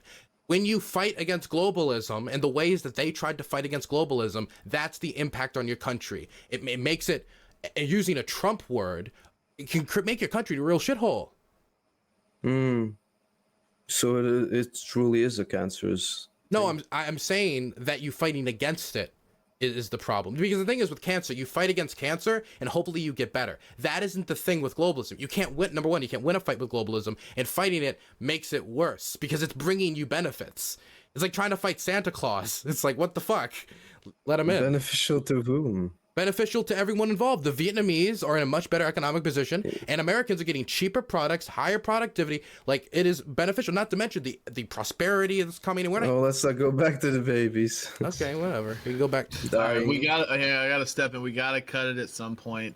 We are. Can we like just a little bit of the culture? I just wanted here to hear Dylan's thoughts. you can finish up on this point, but I do want to get into closers here over the next couple minutes. So get your responses in there, Joker. Go ahead. Yeah, I wondered, what do you think about like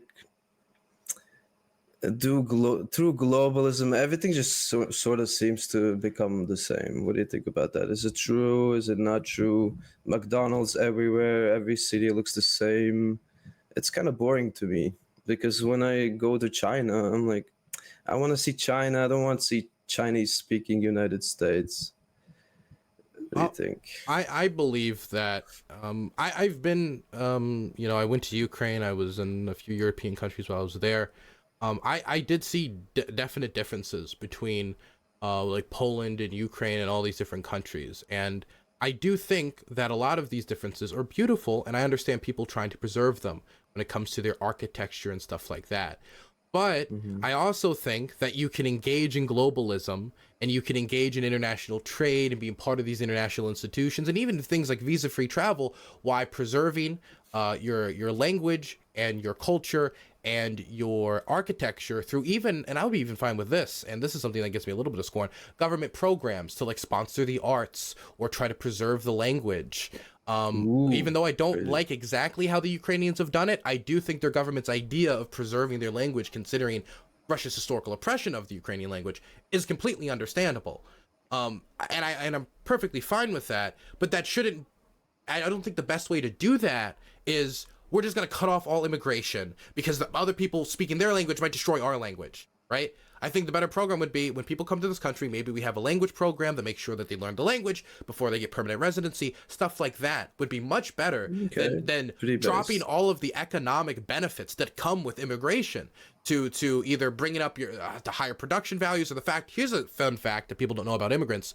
An immigrant is double the chance of a normal person. If you're like a naturalized citizen, there's a double chance than on average for an immigrant to actually start a business compared to a native-born American citizen.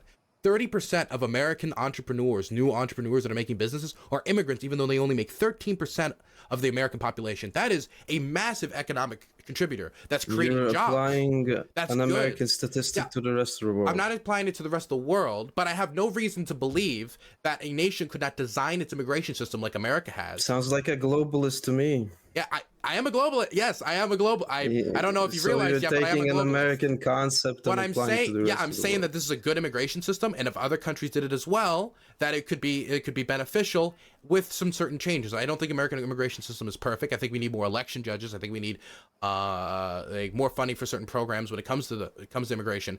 But I am saying that immigration is so economically beneficial that any country completely saying, like Japan or other countries saying, like, fuck it all, it's only going to kneecap you, as it has Japan, as it has countries like... Okay, great. Thank you. I'm trying to be nice here. Just talk. Like, I'm just... Okay, whatever. Great. I asked for a response, not an essay. Thank you. I wanted to... A little bit of a contention from me is, so you're saying, well, there is an identity in Poland. Would you say that a Polish identity would be, in the city design and the culture, would it be stronger 40 years ago than it is now? 40 in the city design and culture. No, I don't think it's, when you say stronger, I think you mean like it's like more Polish. More like emphasized Polish. No, but for my time there, I thought it was quite pretty. I could tell very easily that it was Poland. Everybody I spoke to there spoke Polish. Very few actually spoke English. Poland is part of the EU, but it is, I think, very well protected. Its culture and even its religious traditions, which a lot of them I don't agree with. And it gets sanctioned by the EU and oppressed because of it. It's not getting oppressed because it's defended its cultural values. It's getting quote unquote reactions for treating immigrants and refugees so shittily, like they let many of them freeze on the border. Great. The refugees is another topic. I don't think we have the time. Angela for that, should have doubled the amount of refugees. Yeah, exactly. Guys, I'm sorry, we gotta cut it off. I understand there's not really a good point to cut off a debate, but we do have a time limit here that I want to keep us under. We got a bunch of callers in the back line, so I do want to get to closing statements. This was a good debate. I think you guys it really picked up toward the end here, but we got to get to closers, like I said. We agreed in the background that Joker would go first for the closer, and then Dylan would have the last word. So, Joker, whenever you're ready, you got 7 minutes on the clock for a closing statement. Thank you, Ben. God, I'm just so disappointed that this. I was just getting started, Dylan. Really, thank you for breaching my virginity, as they say. The debate virginity. I would love to talk to you about more about this with you. Really. I didn't even get through half of the notes because we just so bogged down into the details of what is globalism and how globalism is just two countries talking to each other, which I still do not agree. When you hear the word globalism, you have a sort of a different idea than just countries enjoying themselves and just having a trade agreement. And globalism is, the word globe is in the globalism. That means there's a lot going on, the big globe, right? So I do believe we've come to sort of an agreement that the parts that I do not really agree with what globalism is good for the world, and the crimes of globalism are very bad. We can agree with that. I would like to say that I still do believe that, well, everybody knew there was nothing going to be learned in this debate. I do believe that still nationalism is the way to go. If we have a strong, not bullied countries able to stand for their own, and not be bullied around by superseding ultra country organizations such as the UN, EU, HO, Omega Lol, whatever, right? And really, I do believe Dylan has been a little bit disingenuous here, because I think he loves globalism. Nationalism. He loves nationalism as it pertains to Ukraine, because in my opener, we never really got to it. Nationalism is very strong in the Ukraine, and he wants to pretend to be a war journalist or whatever. So I'm sure he saw it firsthand how strongly the people of Ukraine believe in their national sovereignty and their culture, and they do not want. So in this case, Russia is bad, right? What if it was America that they were fighting? What if America, just because Dylan is living in America and he has an American mindset, Russia is bad? What if it was the other way around? What if America wanted to impede on Ukrainian culture and assimilate Ukraine into their fold and change their language and change their culture to American? Well, actually, that's kind of what's happening. So if it's Russia, it's bad. If it's America, it's good, is what I'm getting here. Nationalism in Ukraine is very beneficial, and actually it is one of the modern examples of how nationalism is a force for good, as really these guys are not fighting for globalism. They are fighting for their own country, they're fighting for their own nation, they're fighting for their own culture, their own traditions, their own language, everything that encompasses nationalism, right? So I still don't understand what good has globalism really done to the world. I still don't get it. Maybe Dylan has something to say. All right, thank you for that closing statement there. Dylan, you got 7 minutes on the clock whenever you're ready. So, this is the second time you said it. If you think that I'm not a war journalist, whatever, when I come back to Europe in a month, you can come with me. We can get you a press pass, and I will bring you to Kharkiv personally. Come with me, okay? Send me a DM. Look it up anytime. You can see what I do over there, okay?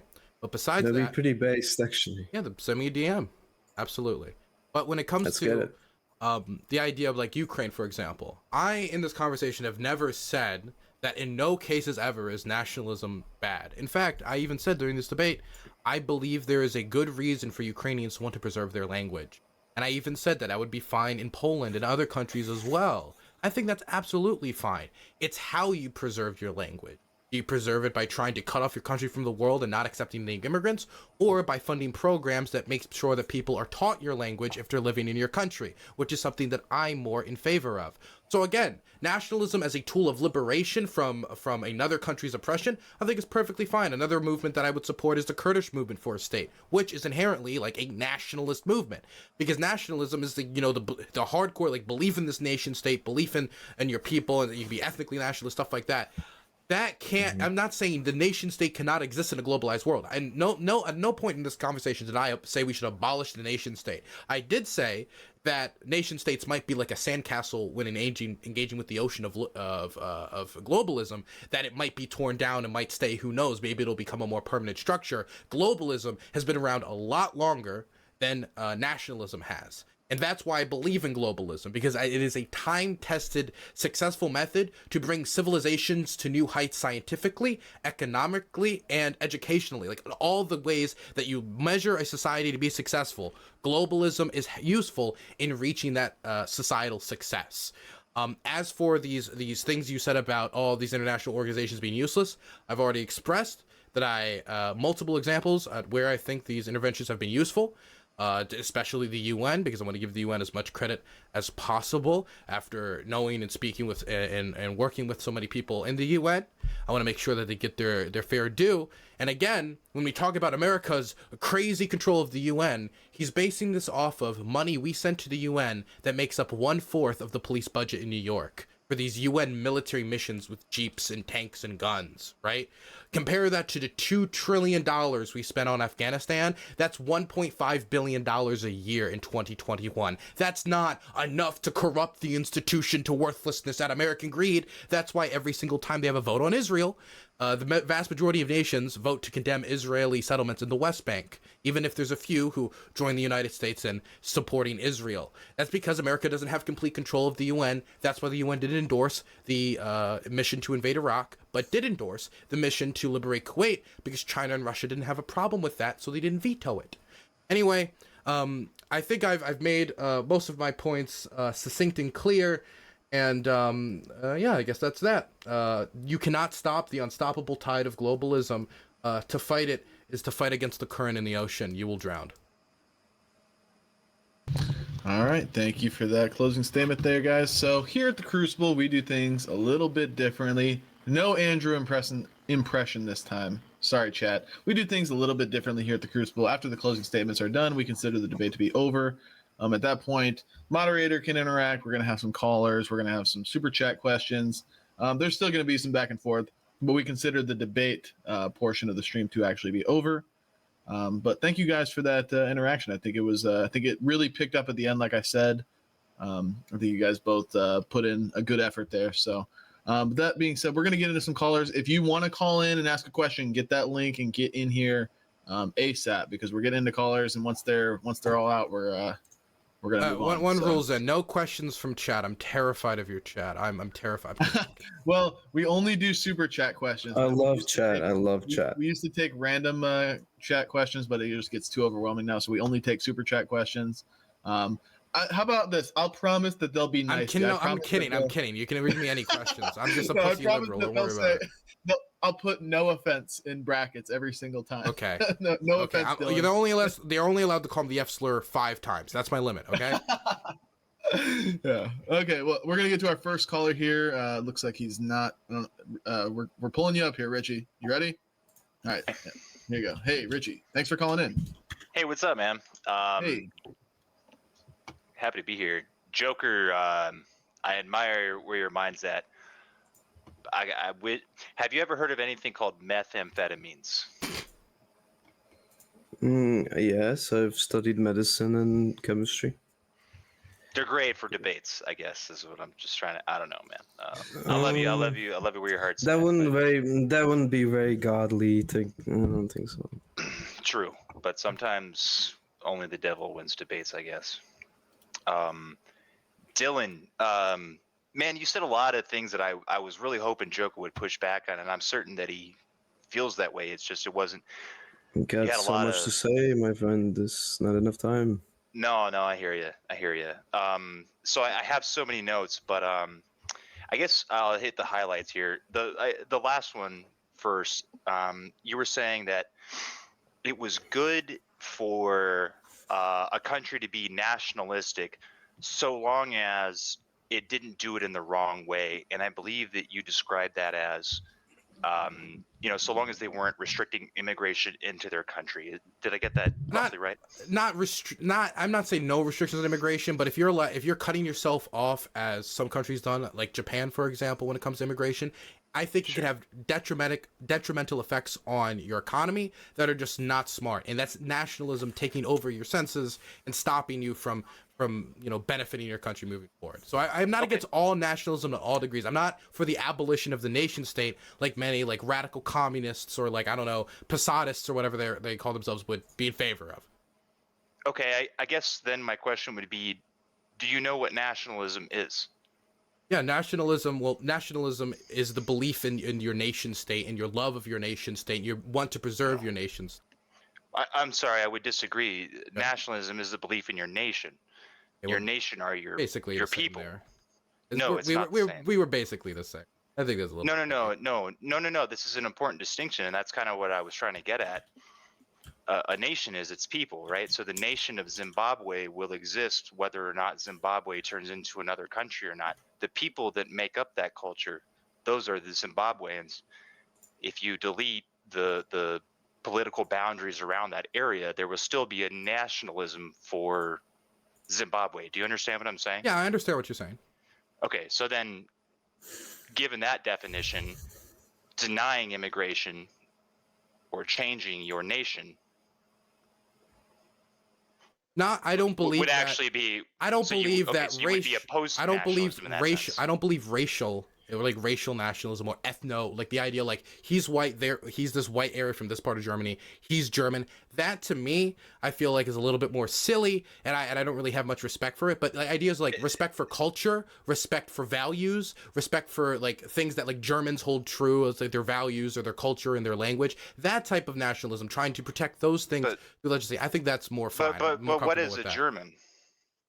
A German is somebody, I guess. Ooh, do you believe that a German has to be of a certain racial makeup? Because I would say no. As an American, I definitely can't say that. Well, yes, largely speaking. I mean, that's what a nation means. Like, that's what an ethnicity is, right? Like, we use these sort of boundaries. And so certainly there are Germanic people that live in, like, Hungary or, whatever, like, around those areas. The political maps don't necessarily define the person. You can be, like, German African. You can be, like, German Japanese. You can be German, any of these things, and still, like, practice, like, German traditions. Do you know what a Japanese person looks like? I know what a Japanese person looks like, but I don't think having somebody look Japanese is going to hurt your country or do anything bad to your country or make you even lose something that's even that valuable. I think language, culture, that's valuable. Ethnicity, I don't think it is. I'm not saying that it is. I'm saying that quite literal, the definition of nation as like the etymology of the word nation is a people.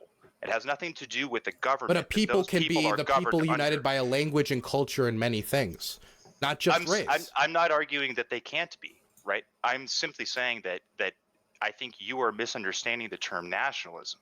So for instance, the Germanic people were written about, sorry, the name escapes me, but warriors from Rome, basically, these generals from Rome. They talked about the Germanic people. The Germanic people are always a specific ethnicity or a tribe of people. Just because, Otto von Bismarck showed up and had that whole Prussian descent, and of course there were different ethnicities mixed up in that. That doesn't change the fact that there are a German people, right? So, like, if you were to tell, like, it's sort of why the joke exists. It's like, oh, is Elon Musk African American? Well, technically, by the globalist standards, yes. But most people scoff at that because we all look at African Americans as black people, right? I don't think I'm misunderstanding what the term nationalism is. You can be, for example, a civic nationalist in the United States, and you can be black. You are a nationalist, and you're a black person. What is a civic nationalist, though? A civic nationalist. That's a total subversion of the word nationalist. But that's the word national. Okay, nationalist. You can be a nationalist. Okay, what is a nationalist American? Can you be a nationalist American? Do you think that's even possible? A national? Yes, I do. I do believe it's possible. But what does American look like? So I guess the original progeny of America would be largely British. So an American is white. Well, British. So an American is British. Yeah, British largely white. speaking, yes. Yeah, Okay. I'm barely American. So do you think you cannot? So, you do not believe that somebody could be a American nationalist and be black? Do you think that's possible? I think that they could certainly align with those values. However, Well, no. you Can know, you, the, could you the say United yes? States No. Like, can they be a nationalist? Can a black person be an American nationalist? only if they prefer that the national distinction effectively stay American. What do you mean by stay American? You mean like you mean they have to stay white? You can only be an American nationalist if you believe America has to stay white. Not even white. It'd be largely British. British. There's a okay. distinction. That, there's a to distinction me, between Germans and French and absolutely British. silly. And I'm not that Well, type that's of a fine nationalist. if you think it's silly, If but I'm that any means type you're of nationalist, literally I'm a civic nationalist. okay. So you're not a nationalist at all. I'm not an ethnic nationalist. I don't believe in like preserving the You white don't British. even have to have the qualifier though. Like based on the definition of the word nationalist, like you wouldn't even need the qualifier, right? If we're working with this definition of nationalist, because I think there's many different types of nationalists, but if we're working with this one, if that's the definition I'm gonna work with, I am not that, and I'm not that type of a nationalist. If I'm any nationalist at all, I don't even describe myself as one. Okay, fair enough. I'm glad we got that out of the way. All right, caller. I'm not cutting you off yet, but I want you to follow through with this, but we got to wrap it up here shortly. Okay, then I'll just go to my next point real quick. Yeah. I just wanted to make that distinction clear. You were talking about the positives of globalism, right? You said that I won't even touch that point because I don't have enough time. But one of the things you said is that it reduced slavery, right? Like we were talking about America in specific, and that it eliminated slavery. It eliminated slavery, right? No, I never said that. I was using I was using slavery as an example of something that America used to get bigger and more powerful. But that we did away with. But I'm not like angry now at the like power that we have. Like, no, I don't actually know if globalism was what got rid of slavery. I would have to study it. I don't know. I'm not a historian on slavery. Okay, yeah, no, fair enough. Would you say that, hypothetically speaking, if globalism was responsible for inducing slavery in the modern era, it would be a bad thing? Would it be bad if globalism reduced slavery? No. If it reemerged. If slavery reemerged, I do think that would be a negative consequence, and I think you should. I would say that would be a negative consequence. Absolutely, I still think you would have to crack down on it. You have to reduce it. I don't think we should give up all the benefits of globalism because criminals committed crime. I think you go and you persecute the criminals. Are you familiar with the horrible tales of the Libyan invasion? I don't support the Libyan. Well, I support intervention in Libya. I don't. Do you want me to be specific, or do you want to? Okay, I support intervention in Libya. I supported the UN mandate to protect the city that was going to be genocided. I didn't protect the followed up. I do not support the follow up air campaign that eventually removed Gaddafi, because I believe genocide is bad. But that was a globalist mandate. Yes, I never said that globalists have never done anything wrong or that every intervention is a good one. But do you think if we I went do believe the UN has limited violence, limited bloodshed. Absolutely. All right. Two last questions. Do you think if we went tit for tat, I could find more atrocities that globalism has produced than nationalists? Not at all. No. Okay. Well, I would disagree with you there. Lastly, do you think Hitler was really a nationalist? Do I think Hitler was a nationalist? Yeah. Yeah, I do. I mean, he killed more white people than anybody, right? Yeah, but he was a German nationalist. He believed in a certain type of white people that had dominance and should have go through Lebensraum. Wasn't he Austrian? Yeah, but he believes you can be Austrian. Wait, he didn't. Wait. He didn't have blue eyes, and he still believed that was the correct type of German. That is the best German. Like he cannot be held up to his own standards. Like I don't understand why that would make him not a nationalist. All right, fair enough. I hope that was concise enough, Sen. I appreciate you guys having me on. Thank you very much, Dylan, for taking my questions. Okay. Yeah, we appreciate the call in. Have a good one. All right, next caller in line is OG Snoop. Are you there, OG Snoop? Hey, thanks for calling in. Go with your question. Yeah, no problem. Dylan, you mentioned towards the end of the debate you support refugee resettlement. Yep. Who benefits the most from refugee settlement? Probably the refugees. Why? Because then they're not dead. How are they just all suddenly not dead? Well, if you're in a country, right, and you're in, the country's at war and there's people dying, you flee the country, so you're not dying. If another country accepts you and protects you, then you're not dead because you survived and you got out and you're living a better life, hopefully with shelter and with food. Yeah. got out of the war. Turkey and Somalia are in war right now. Turkey's not at war, but Turkey is the #1 holder of refugees, and that is a huge commitment that Turkish nation has made towards the international community.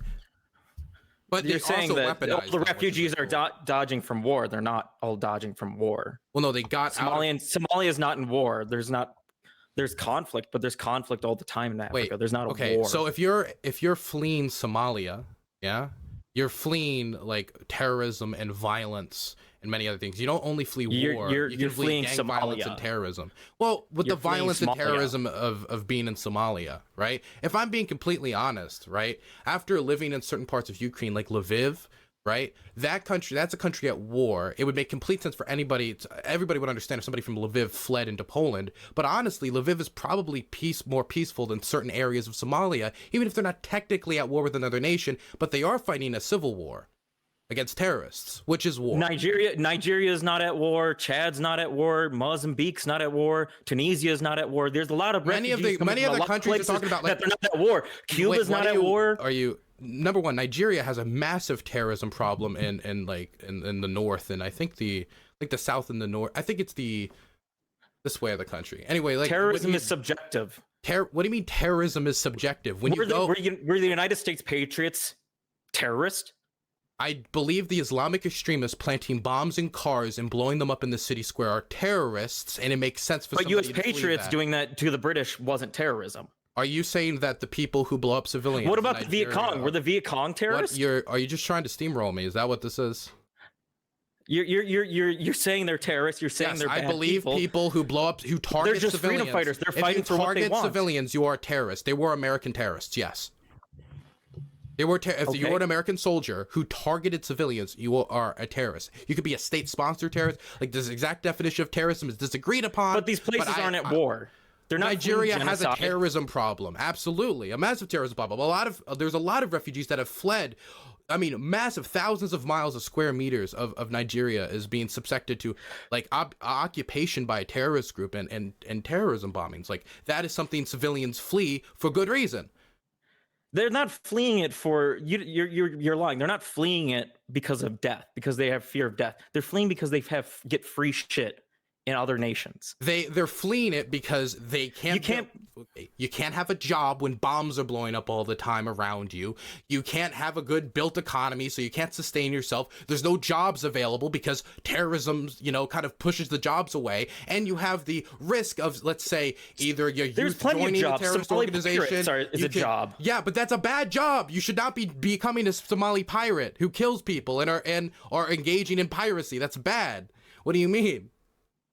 How is that bad? It is bad to be a part of life. Is it bad to be a Viet Cong? He's memeing. Is it bad to be a Viet Cong? He's memeing if he's saying you're memeing it. You don't actually think it's good to be a Somali pirate.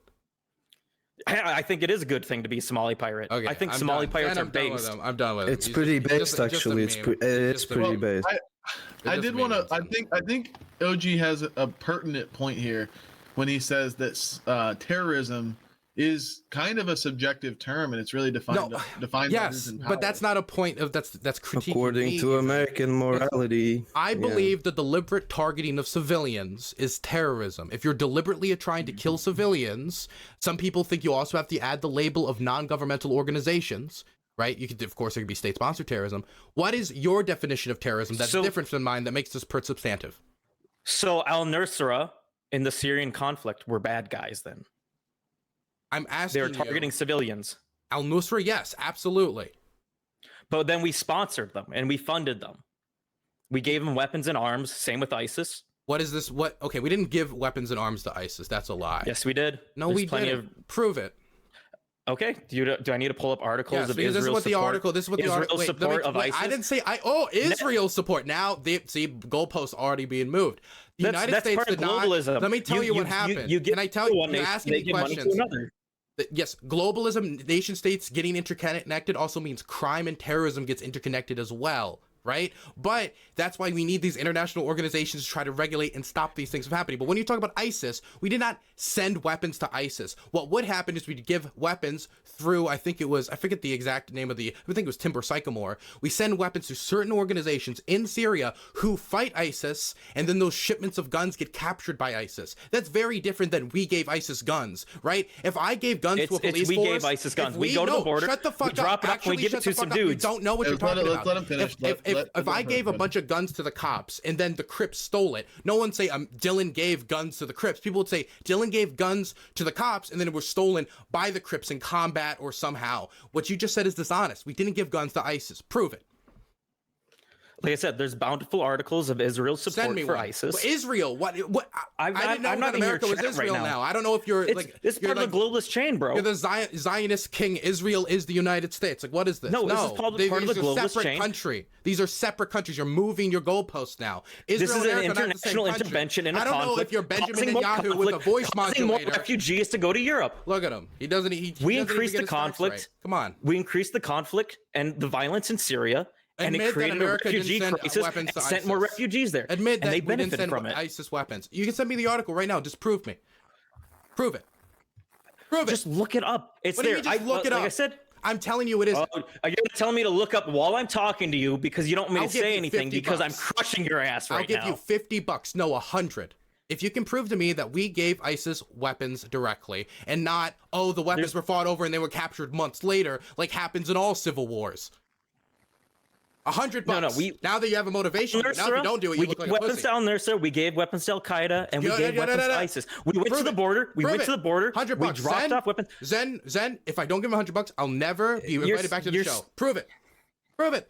You're asking me to send it to you. I have no way to chat with you. I literally have no way to chat with you, Dylan. Joker, I am CIA. By the way, I saw you asking the question in chat. I am CIA. On the table publicly.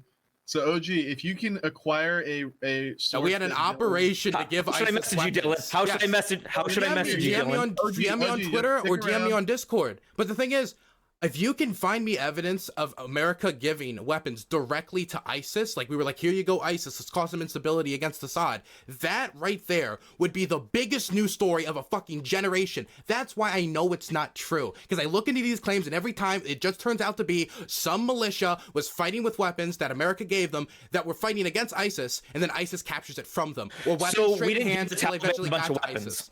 This is We didn't what give I'm the saying. Taliban a bunch of I'm not weapons. saying anything about the Taliban. By the way, nobody would say we. It's the same thing. It's do the you same mean? thing. What- We left all them. We left all the equipment. Zen, he doesn't have Who evidence left for it. the- I already who put my left offer on the table. I'm billions saying he's a liar. who Prove left- me wrong. Prove me Who wrong. left Okay. billions worth of weapons in Hang on, Afghanistan? Prove me wrong. Hang on, guys. Hang on. Okay. So I think the concluding offer has been made from Dylan. He wants to see what he would view as a reputable source on this claim that OG's laying down. He's offered you money if you can follow through. Oh, with that. I think Machine Lines is helping a brother out here. Hold Well, up. we can facilitate this. And you're gonna send it to looks me. like You know what it's Machine- gonna be? That we gave weapons to one group, and then they fought, or they traded hands with another group, and then they made their way to ISIS. Not we gave money We do have to something in ISIS the and weapons. background That's what that exactly what it's gonna shared be. a source on this. I don't know if you want to check that out, Dylan. You can. It's you can a come to long me government after. source. Don't worry, there's no time limit on it. You can come to me after the debate and confront me with it later. Okay? Okay, we can facilitate that. Do you have any follow-ups, any concluding remarks there, OG, or any follow-up questions? Yeah, Dylan just kind of acted in bad faith. They're saying they're just there dodging dying. That's not why people. There's plenty of refugees from a lot of different nations that aren't in conflict and not in war and just coming for free shit. If you look at the vast majority of refugees, right? If we're talking refugees, and there's different words for things. There's asylum seekers, there's refugees, right? There's a difference. He's put them I all said in the this, refugee resettlement. he's not even letting me. He's putting them all in this big box, like immigrant, refugee, undocumented immigrant. He's putting them all in this thing and just saying that's what a refugee is, and everybody's coming for free shit. These are different groups of people, and when they come to the border, that's what we're supposed to do. We're supposed to process them to see if their asylum case is worth hearing, or if they're a legitimate refugee. We try to look at their case. That's why we should hire more immigration judges, people who deal with these types of issues. I am not saying that we should just take anybody who wants free stuff and just allow them into the United States. That is not what I'm saying. Of course, I don't believe that, but the examples you used are of nations that have massive terrorism problems and massive problems with instability, and being a refugee from those places are 100% reasonable. What about NGOs shipping people?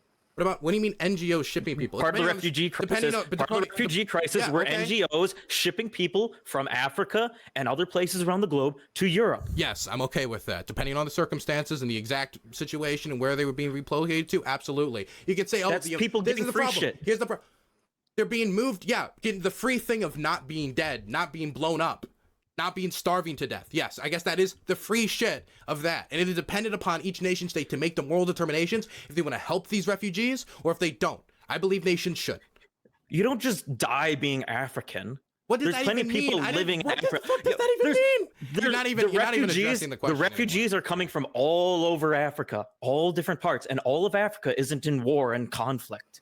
I am not saying that. Okay, square inch of Africa I don't know. is burning If you down thought with I rape said and murder. that every single African should be allowed a free pass into Berlin, that's not what I said. I said refugees should be accepted and asylum seekers should be accepted. You said you accepted NGOs. Yes, and NGOs in certain countries like, say, Syria or right now working in Ukraine, resettling refugees for a certain period of time or permanently. Depending upon that nation's wants and needs, I think it's perfectly reasonable and it's perfectly fine.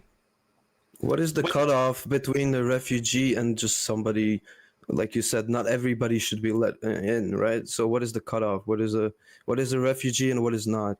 Well, you can be a refugee for many reasons, but I think the most obvious refugees are like war refugees. People who are fleeing war and conflict is the main one we're discussing right now, right? For example, you can't say, oh, I'm fleeing Poland because I don't have a job and I want to go to this place to get a job. That wouldn't be refugee status.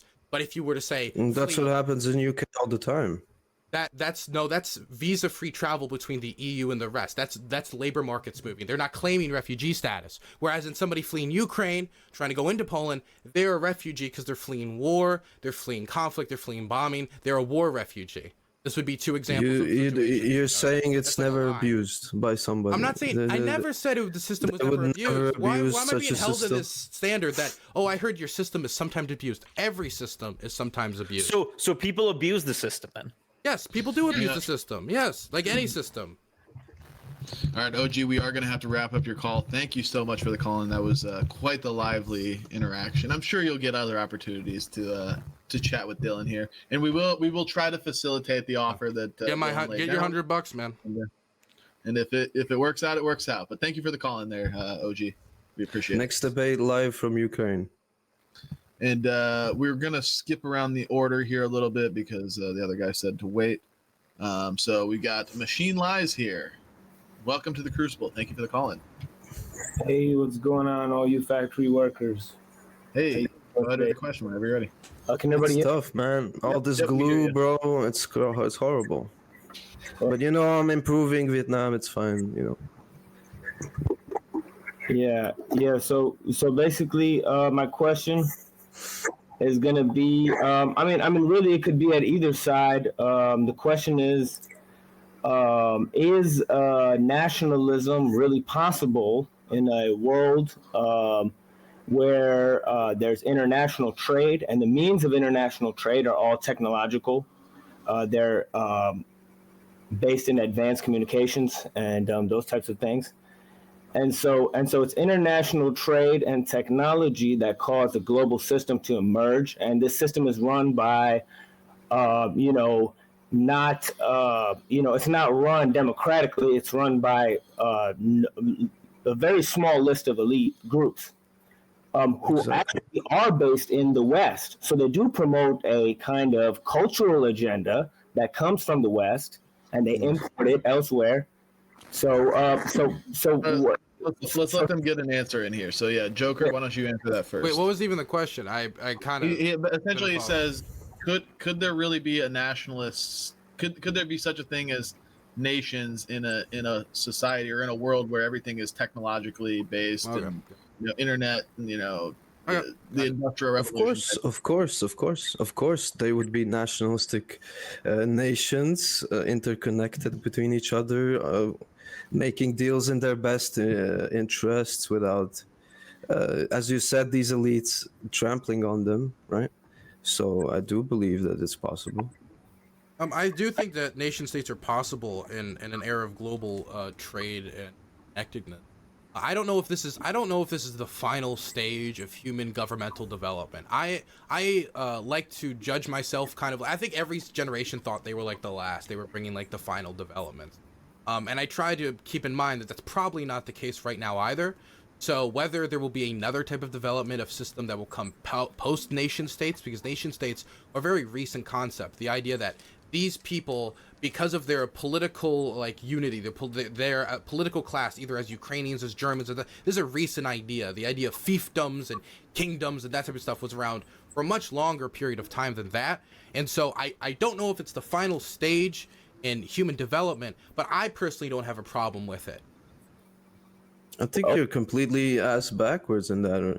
I think globalism is actually a new concept.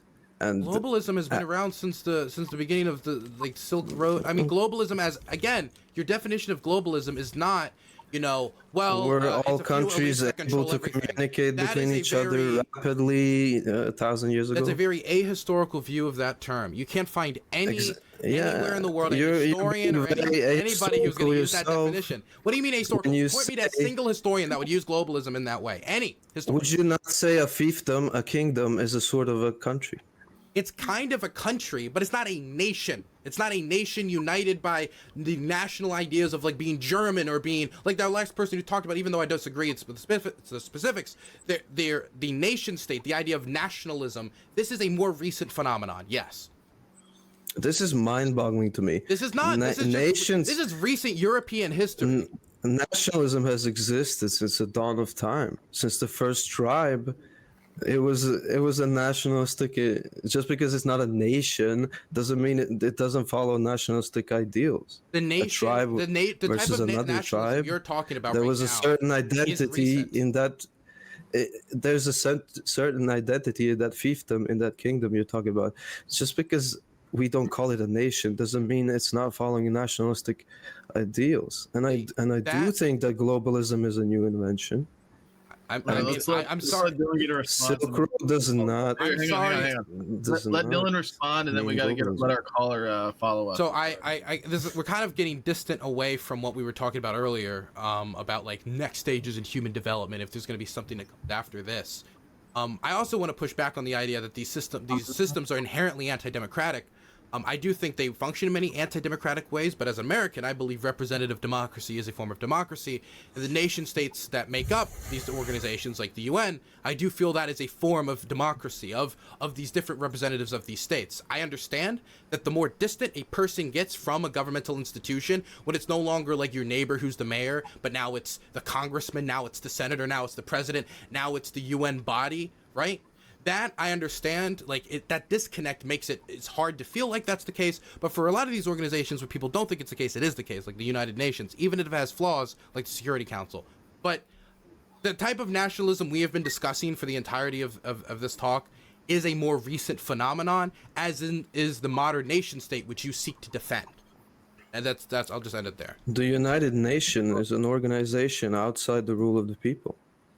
What do you mean, rule of the people? What does that mean? Hold on, I'm sorry, guys. Is the UN made by a democratic process, or is it an elitist technically group? Yes. It depends on who is the nation state representative. If you live in a democratic country, then the representatives you choose to put for the UN, like your president, and the president then chooses ambassadors, that is chose through representative democracy. Not every nation state who is part of the UN, though, which exists as a mediator, is a democratic country.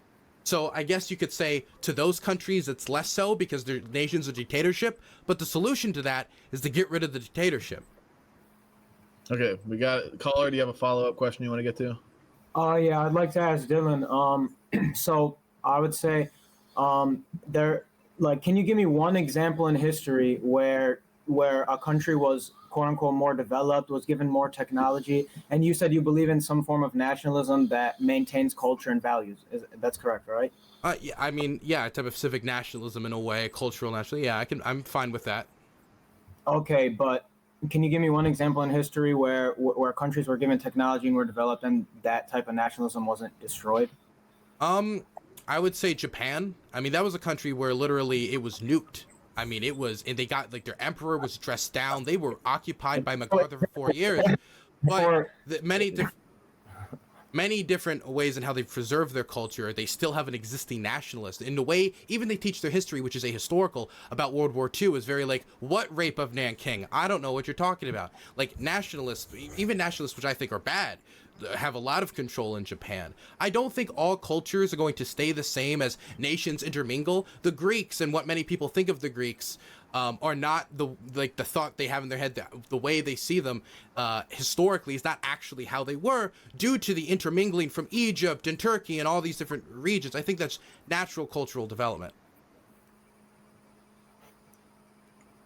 That's crazy. Yeah, That's follow up crazy. there, So we nuked Japan, and now they're an American colony. No, I said essentially. the question was, is there any nation that has seen technology introduced to it and that they've kept their nationalism? In fact, America is bombarding the shores in a way during that one diplomatic exchange where we opened them up to international trade. The regime that bombardment is very diplomatic. I agree. it's not, I'm not saying that was good. I'm just saying it happened. And then the globalization of their economy happened afterwards. Their nation, when it comes to the Japanese economy post that, it exploded when it comes to factories and production and the weapons and all this stuff. Tramping on this point that economic growth means good. I do think economic growth is good. Yes, fundamentally I do. I am not hey, let's break just down because all a country is richer does down. not mean it is wealthier in spirit. It's simply not true. I don't care about the wealth of spirit right now. I'm talking about the economy, and the economy being bigger is good. Okay, great. And They're I like making that. more money, and they're becoming depressed. But wait, and when we talk about suiciding Japan, themselves. yes, because Right. I think in large part due to the nationalistic, whatever. I don't want to get into specifics there. I didn't get to finish my point. When it comes to opening up Japan, when we opened them up, they became more nationalistic than ever. They invaded China. They engaged in some horrific stuff all up around Asia. And the nationalism there, I would actually say, How is invading a neighboring countries nationalistic? Nationalistic, yeah, because you believe this land is yours. You believe you're superior. They believe that they needed to settle like areas like Manchuria with Japanese people because of how great they are and how they should dominate Asia. That's because they were imperialists. Yeah, nationalist. That is not nationalism. Yeah, imperialism, 100% nationalism. A lot of nationalism. Okay, just because. Okay, but we already talked don't about this. conflate nationalism. Vladimir Putin is a nationalist. No one would say he Okay, isn't. so we're Why did he again invade we're Ukraine? going through Imperialism. we're looping again. We're looping Yeah, because again you're on saying the the point same that wrong things. bad As you keep saying nationalists the wrong things, I'm represent. on a loop. Yes.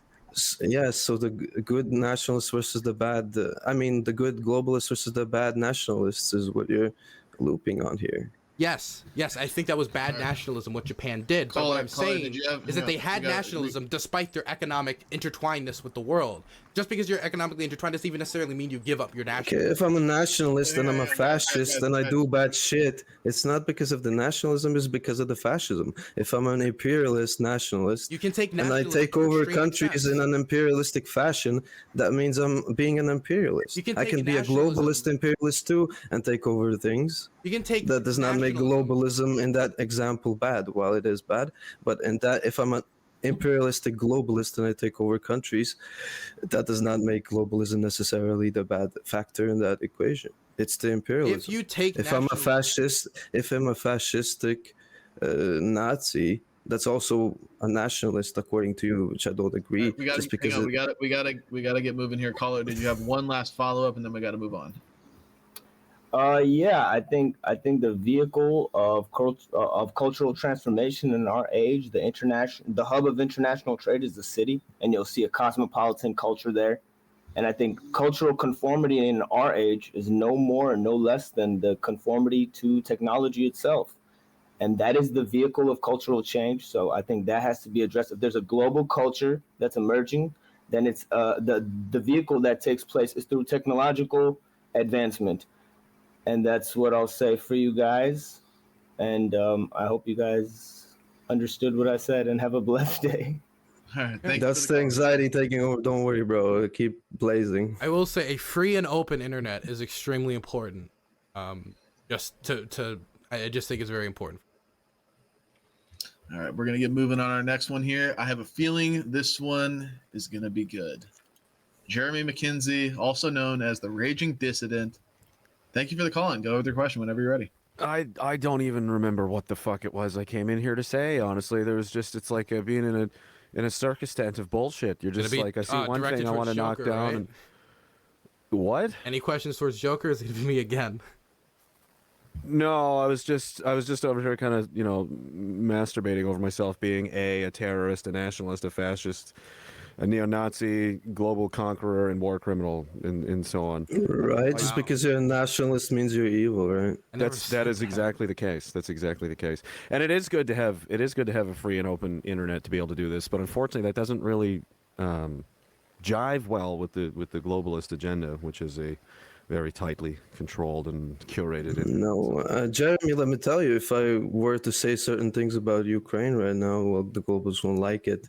I'd probably get banned in real life, if you know what I'm saying. I think, Since I am a European citizen, I would get banned in real life. Probably, yeah. And, there's lots of things I can't say here in Canada either because I'll just go to jail again. It's like a new phenomenon. It's not even really a question. I just think it's hilarious that people can they sit and pontificate about wars, this and that. It was this moral, was this wrong, and this is whatever. We're all sitting on a mountain of thrones and blood and bones and stuff right now. America didn't exactly just happen because everybody got together and held hands. Like, a lot of people had to die, a lot of things were destroyed. This is how the world works. And really, at the end of the day, whoever is still alive on the pile of bones is right, because that's just how it works. You can have the best ideas in the world, and you're so, I'm so moral and I'm so just, and that's nice. And then if this other country, let's say it's China, comes over and just destroys everything, annihilates you and wipes you out, and it's like, well, now we're going to do the things the way that we want. It's just a waste of time. It's like mental masturbation. Because America's been through the shit, and they've become a country that is able to, through their prosperity, judge other people who are going through the shit that America went like 200 years ago, 100 years ago. Right. It's pot calling the kettle black, really. Well, hang on. To be fair here, Dylan, did you want to get in there and get a response to what Jeremy's saying, or? I don't know. I don't think it was a critique of anything I said. I mean, he didn't really direct a question, but it wasn't really a question. No, the other thing too is like, and they want to fight about like the immigration stuff is funny too. Like if you just take, I sent this in a super chat because I was just annoyed. If you just take the entire city of Riyadh, Saudi Arabia, and just drop it in, I'll just put it in Kansas. So now Riyadh is in Kansas. Is that an American city now? No, I don't think because it's in Kansas. City. No, I think that people have to have certain values. I think they have to believe certain things.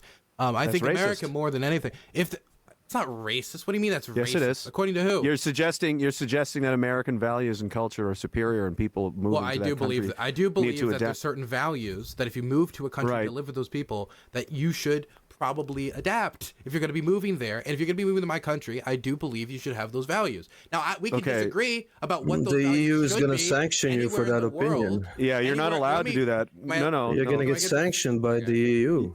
You're talking about so you want mass migration? Is that what we're doing? We're going to have. I think Canada's taken 500,000 people next year. What's the question now? Are you asking me if I want to move? No. See, this is what you do. You just say a lot of shit. Really? Okay. No, you can't. You've talked enough, man. It's really. Then why painful. are you asking me a question? Then don't fucking talk. I'm to trying me. to, but you just kind of flap around in circles like a frightened animal. And then you jump on it because you don't want to listen to my response. You don't have a response. You started joking about my response. I said, I believe you should adapt if you're going to move to a country, that you should adapt that country's values. And that's how you should choose to move to countries. If you're going to move to a country, you should adapt their values. You can call that racist if you want to. I don't care. That's a fascist talking. What you just said, that's nationalism. I don't You're care. not allowed to do that. I don't care. Exactly. I don't care. You're Cancel very me. triggered and you're very upset because you're a pseudo-intellectual and you don't actually know what the fuck you're talking about. Okay. That's really what's Thank you going for contributing on nothing. I mean, Dylan is he's a comrade nationalist. We agree all. I don't want it to get too contentious here. This is entertaining. Also, George Washington is a terrorist. I think I heard that somewhere too. Look, okay. If you guys are willing, I think this interaction. I don't know if Jeremy's into debates, and I know Dylan said he's taking a break. But if you guys had a long form debate, I think that would be quite the entertaining and engaging. I don't like to punch down as a general rule of thumb. Okay, got it. That's okay. Whatever. But did you have any follow-ups or any closing questions you wanted to ask there, Jeremy?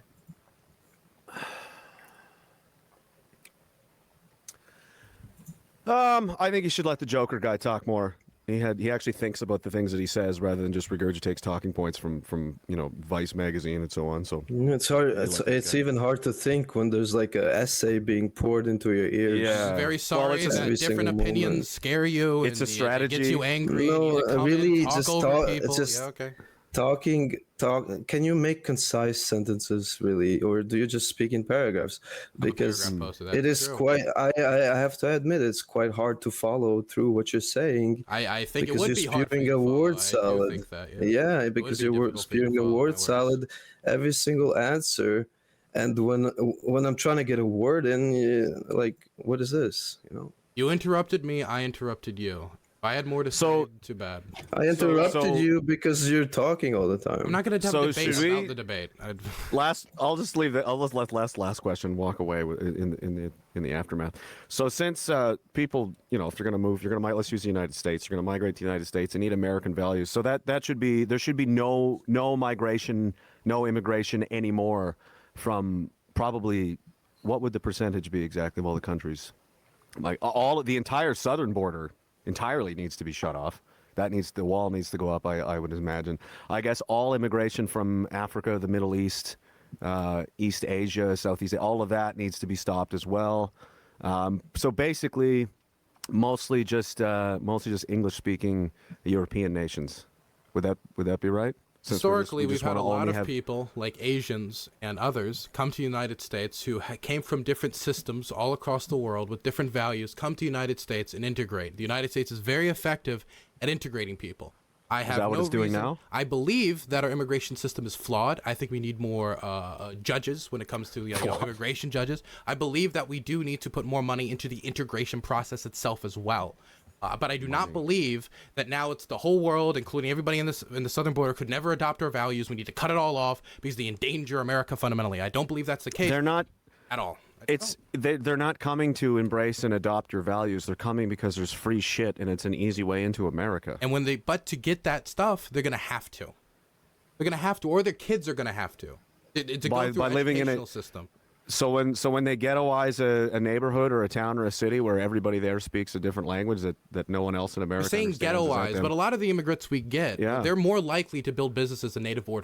Have you heard of no-go zones? 30% of immigrants. I think it's 30% of. Okay, how many businesses does America need, Dylan? We should have a lot of businesses. I think businesses are good for the Infinite economy. businesses. I don't think it should businesses. be infinite, but I think having people create businesses in the United States is obviously economically beneficial. Why can't Americans create businesses? Well, I don't know. I don't know why they're not as good as immigrants at doing it. Maybe the immigrants work harder. Who knows?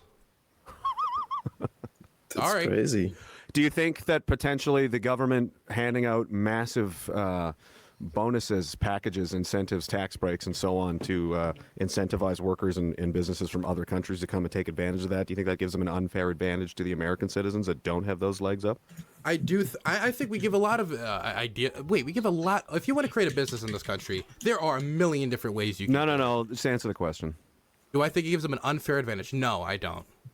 Oh, okay. So I think there's many things that we if a offer. kid graduates, Wait, let me be clear. There's many things we offer, like PPP loans for domestic, native, citizens Americans, whatever you want to call them, that they can access to also start their businesses if they wanted to. Much more than we offer people who are coming from overseas. We're going to deal with a lot more problems when it comes to learning the language. You have to do a bunch of different things before they're going to be able to create a successful business in the United States.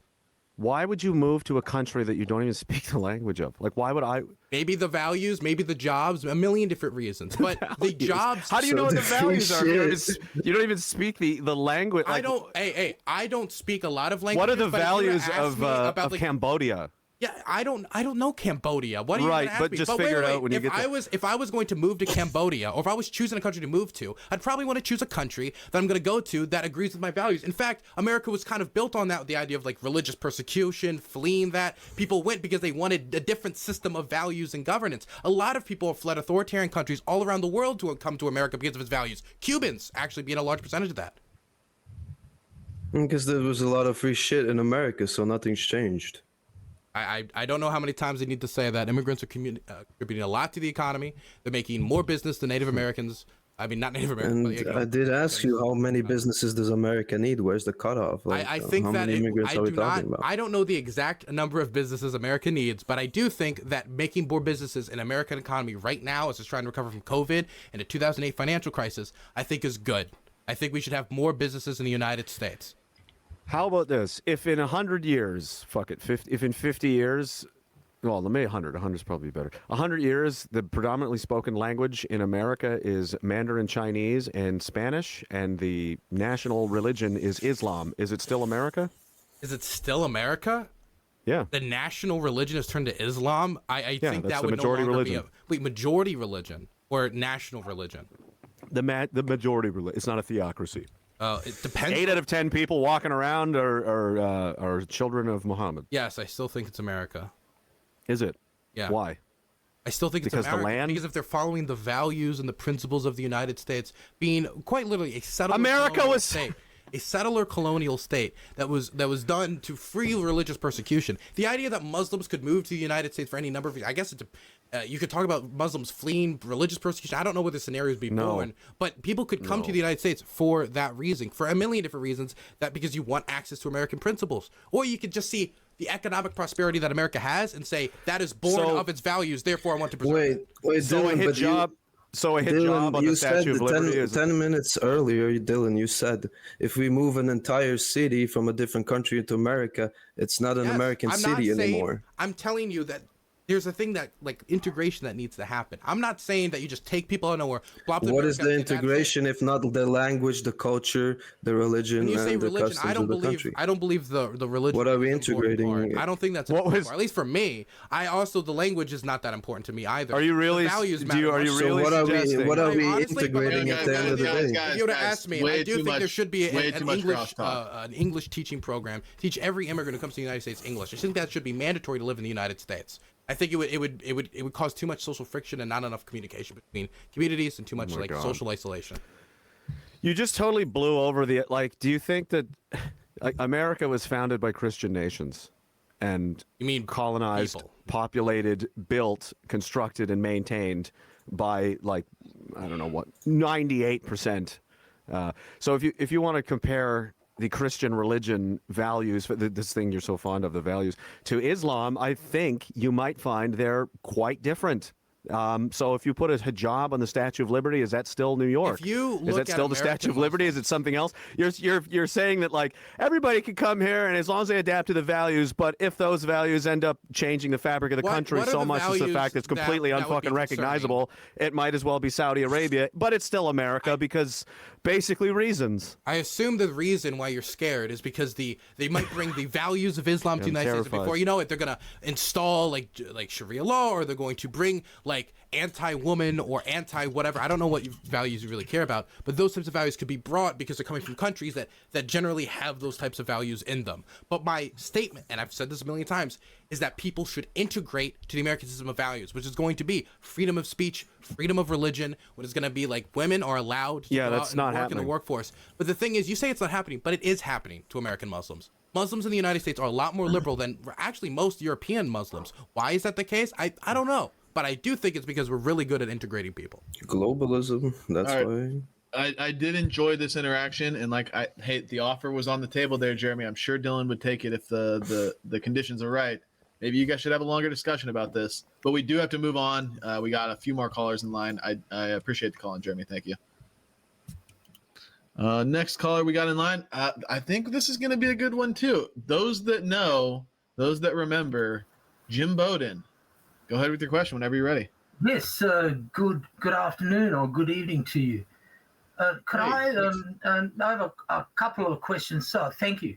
Now I can see that beautiful face. Thank you. It's for me. I don't know where to begin. You can throw one at no, Joker, maybe? Dylan, mate, A question at Joker?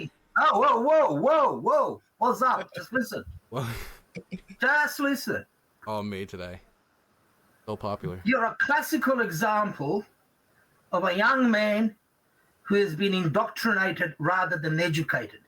Your so-called American, or shall I say, Western mindset is so fucking brainwashed, I don't know where to begin. But I shall begin.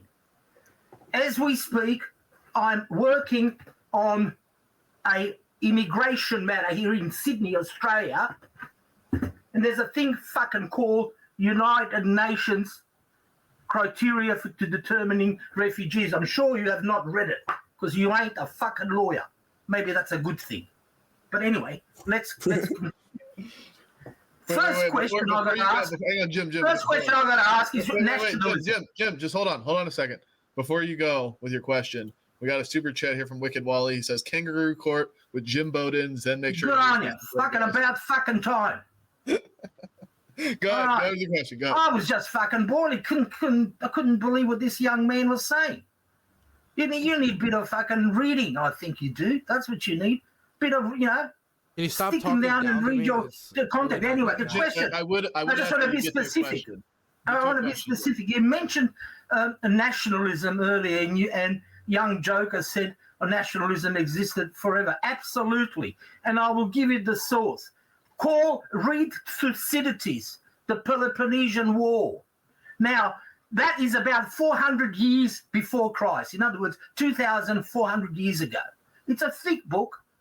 Now, there was a thing called polis. It's a ancient Greek word meaning city-state. There was Athens, Corinth, Sparta, Thebes, etc., etc. And if you read other people's, for example, if you read Aristotle or Plato on politics and so forth, you'll find that those people, and I'm not trying to teach you how to fucking suck eggs, you should know that if you're just normally educated. But anyway, leaving that aside, is they identified with their city-state. There was about between 8,000 and 10,000 people, and they had a square where men over 25, only men over 25, slaves or women or children weren't allowed to participate. And those people, Athenians or Thebans or Spartans who refused, says, "Oh, no, I'll go and lie down, watch a bit of television." You know what they were called? Idiots. So the word idiot is a Greek word emanating from a person. It's an ancient Greek word, not a modern Greek word, who is not participating in politics. Now, I shan't throw any bad aspersion on you, Dylan. I'm not here to chastise you, which I fucking really feel. Kind of are, though. Sorry for it, but anyway, the question is, so the idea of not being self-conscious, national, is an absurdity. It's a contradiction in turn. So self-awareness, family awareness, community awareness, city awareness, country awareness in one form or shape has been prevalent and present throughout Western European history. Yes, I do agree on one point which needs to be elaborated, and that is the point of modern nationalism. For example, unification of Italy in 1866 under Garibaldi. Okay, what about unification of Germany? 1860 under Bismarck, etc., etc. I won't go into history or Spain and so forth, where the nation state were unified. In other words, with a lot of divergence, I agree, in terms of dialect. For example, in Italy or Spain, you've got the Spanish barracking for Real Madrid, while you got the other ones for Barcelona. They're all Spanish, different accents. And same thing as in Poland and all other countries of Europe. Now, getting back, just my question to you, to multiculturalism. You mentioned also Japan. Why are you picking on Japan if it decides?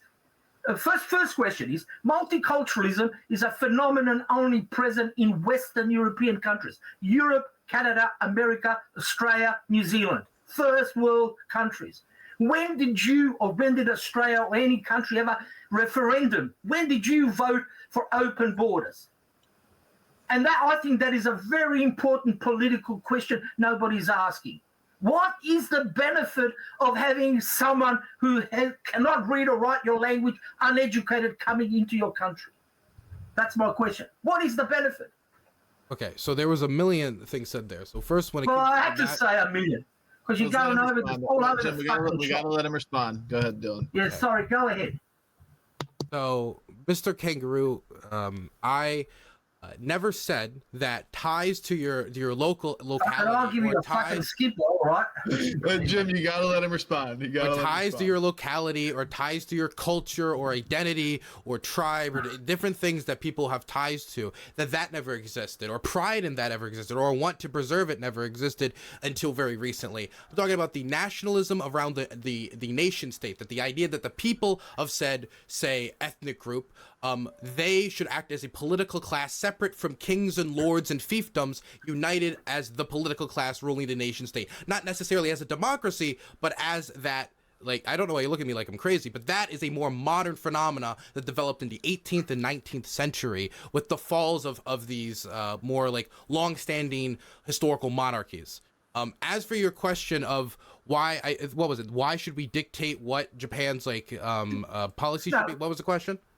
What the first question is, why open America? You're American. Yeah. In The Democratic vote on it, you said. 1965 under the Democratic Party, and particularly being, I think it was Bobby Kennedy and Ted Kennedy formally opened the borders of America to the whole world. Okay. And America and Australia followed suit 10 years later in 1975 under Prime Minister Fraser. But anyway, why have not you Australians, Europeans had a vote? If you're talking about saving democracy, if we are talking about preserving, shouldn't the people determine and decide on such a central, pivotal issue, I think, of the future of your country, of your community, let me finish, of this, shouldn't the people have a referendum or plebiscite to determine yay or nay? Why not? I don't know. We're accepting all of these things without willy-nilly, without questioning. It's all right. Why? Okay, can I answer? Go ahead. Yeah, Yes, let's let Dylan respond. So, Jim. I live in a representative democracy where we elect congresspeople and senators, and they figment vote of your on... imagination, mate. Jim, you gotta let him respond. But anyway, you gotta let him get his answer out. Okay, I don't know how they do it in the land down under. If you have the spiders fucking organize the government, well, how it works down there. bend But over in and the I'll United fucking show States, you. Show you a few spiders. Want me to bend over? Yes. Whatever. That's the name of the spider. In the United States, is it? In the United States, we live in a representative democracy, and we vote for representatives who then vote on legislation. Now, the vast majority of things that are passed on the federal level do not come to direct vote by the American people. Actually, very little things come to direct vote in the American people. That was basically how we decide most things on the federal level.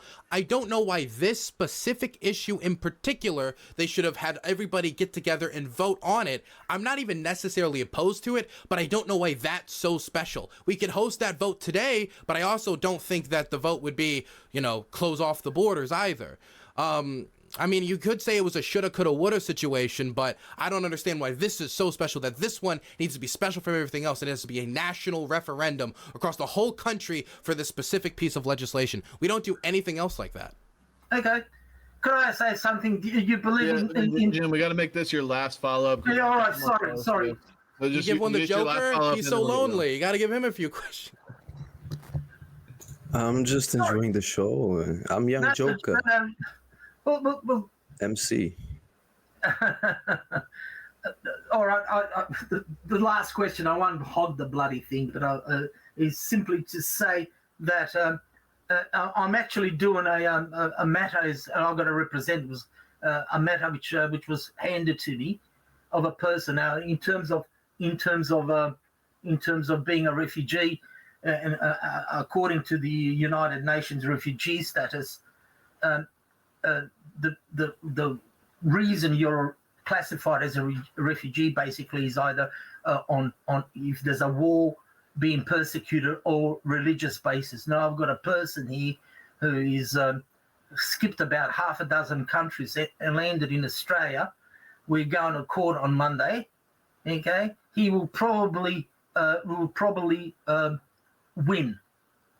and this is how skewed the thing is, because the refugee law basically says first port of call. Not only do you have to establish one of those three grounds on the basis of sex, race, and religion or war in order to be qualified or deemed to be a refugee, but also what country are they from? Could you say that or no? Yeah, well, from a Islamic country. Okay. Is it one that Pakistan? Pakistan. Okay. So that's and so they skipped all these countries like India, blah blah blah, Philippines, blah, till they came here. But anyway, the thing I'm trying to say is, like in America, I mean, the open borders there, you're flaunting. You're no longer a country, correct? I mean, I'm talking about Mexico, or American-Mexican border. So how can you say, at one hand, say welcome in, but they are not refugees according to United Nations? I'm talking about legalistic now. Yet you can, in the same breath, you're saying, yes, you call them refugees, which they are not. Do you think that let's say explain that. That's my question. Okay, so there was. How do you reconcile that? So obviously, I don't know the specific behind your case, and I want to respect. No, I'm not talking about that. I'm talking about you asked. You said a lot of things. I want to respond. Just let Dylan respond, and then we got to get moving. Yeah, now you know how I feel, Dylan. Thank you. Go ahead, Dylan. Go ahead. When it comes to the idea that America doesn't have a border, we do have a border. It's just not an extremely strong border. If you are found to be an undocumented person, the government will attempt to deport you if they find out that you're not an asylum seeker or that you're not rightfully a refugee. They'll try to process you and then send you back. The Obama administration sent a lot of people back. The Biden administration has sent a lot of people back. Trump has sent a lot of people back.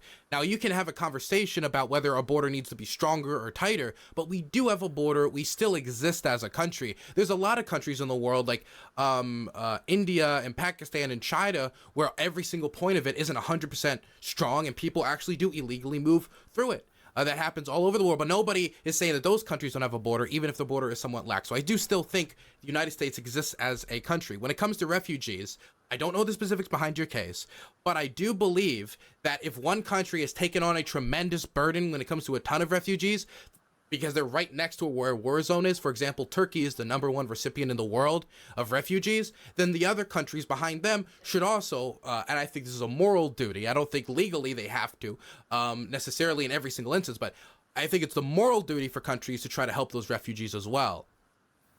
And the thing is about refugees is they're allowed to go to the next safest country. So if they go to a country that then kicks them out, then they can go to the next safest country. They are allowed to do that. I don't know your case and what happened there. I respect their privacy, but I do believe that nation states should accept refugees, and I think that we should share the burden. But they're not refugees. I'm sorry, Jim. I'm sorry. Thanks very much. I appreciate it. Hey, thank you for the call-in. We are going to have Jim on the Crucible at some point for a long-form debate. The audience seems to love his energy. Is there anybody who has questions for Joker? Anyone? We'll see. We got 2 more callers. We got asked. Somebody said they would. I would hope that you emphasize brevity if you can, because we are running up on the 3-hour mark. And Dylan. All right. So, hello, Joker. Hey, it's young Joker. Hello, Joker. So this is kind of like, I guess immigration was kind of a big thing for a lot of the past, whatever, and just kind of for you. A lot of these countries, you were talking about stuff like multiculturalism or whatever, all these multicultural countries, or people are talking about multicultural countries. Why are they like, why is it just West? Well, I mean, like this idea that countries like France and England, those traditionally aren't nation states, they're empire states. And a lot of the immigrants come from the former empire. So France went out, colonized a bunch of Africa. And now those African immigrants that have been given a lot of French culture, during the colonial period, part of the things was that, if you become culturally French, you get more rights or whatever. Now, a lot of those people want to come back to France. Now, where people want to go to the métropole. What kind of do you as a nationalist, right, as this kind of nationalist thing, have like an issue with that? And is this kind of expansion of empire and spreading the good culture and then having people kind of move together within that sphere? Like, what's generally speaking, do you have like an issue with that? Do you see them as part of the same civilizational space as France, or are they still completely separate, even though they've been, kind of imperialized and colonized and had this cultural exchange of values and institutions? Yeah, so I would like to classify myself as a culturalist nationalist. So if the culture is the same, I got no problem. I'm not an ethnic nationalist. Culture is the same. Where's the issue? Right? Okay, all right. Same values, same religion, same culture, same everything, same language. Okay. Those are the people of France. Yeah, no, and so like if you also kind of like look at it, so even like so let's kind of just take a step further. So there are people there that are kind of the elite that integrated those values, but there are a lot of people that didn't. But because these countries are still part of that cultural space, they share the same language, they're able to go there. Should you prioritize people from, for example, former colonies like France does, like Quebec does? So Quebec prioritizes people not from French colonies because they speak French. Would that be should that be something that you should prioritize, or do you understand why, for example, people from India would want to be moving to the UK, especially after like the British Raj, because that is a prosperous country that was the former metropole, and so people want to go there. And so if they're looking for countries to immigrate to, if they've chosen to immigrate, well, what's the most natural place to immigrate is that than your former colonizer, like this reverse colonization, right? Right. Happen. That's a really good question. I mean, you would really have to take a closer look of the values of the people. So, in time, India might be separating from the cultural background of Raj, right, and UK values. So, there's no concise answer for this question. It's a really complicated issue. Okay. You would really have to deep dive into what's going on here. All right, great. Now, Dylan. Hello. Hello. Hey, you've gotten a lot of flack from a lot of people recently. I think that's kind of hey, look, you're the big name, right? So I guess. Kind of Am I the big name? Wow. I mean, Definitely the biggest name on this panel. That's yeah. So I think like a lot of the stuff you said, like about these kind of like the stuff about like number one, I actually want to ask you a question. You mentioned something about like you not liking the UN Security Council. Could you like get more into that? It's kind of like a side question, and then I have another line of questioning about like the inevitable tide of like globalism or whatever. Yes, like the horde of the market. Yes. Yeah, the horde of the market. So no, but like I actually was very interested because I think you kind of threw away a line. You want me to about, answer like, the Security Council question first, or? Yeah. So for me, the Security Council is I believe the general UN voting system. I think having representatives of countries coming there to vote, I think that's as democratic as you could probably build a global system. Right? I think there might be ways to try to make it more democratic, but I think that's probably the closest we've swung at doing it. But the Security Council takes the most powerful countries. Well, what were the most powerful? Like the UK's maybe like, the powers kind of change a little bit, but generally what are seen as like world powers, Russia, the UK, France, America, yada, yada, and puts them and gives them a special position where they can veto stuff. And I don't really think that's extremely democratic or necessarily amazing for the world. I feel that there should be a way for people to overrule those vetoes at the very least, if not the system abolished altogether. Like, let's say there was a way for like 80% of countries vote for this thing and it's just the United States saying no. This feels like this is something that is just being preserved for one country's interest, and I don't like that. Okay. Well, I understand we might not like that, but do you at least know kind of the understanding of why the veto system was put into place and like the role of the Security Council and and why that was kind of put into place, or is especially kind of the powers that the Security Council has. So actually, let me just kind of explain this a bit. In 1950, the Soviet Union decided that it would boycott the United Nations because it wouldn't give the People's Republic of China its seat and kept giving China's representation to Taiwan, the Republic of China, to Chiang Kai-shek. And instead of being there to veto resolutions about Korea, they were absent. And so the United Nations created an army under the jurisdiction of the United States and fought back basically the South Korean forces were effectively kind of in one small pocket at the end of the country. Then the U.S. forces UN forces. It wasn't U.S. forces, even though people like to say it was a UN army. UN police mission. Yeah, and a UN police mission, right? And then they basically pushed everything, basically did the exact opposite, and then China intervened and we basically got status quo.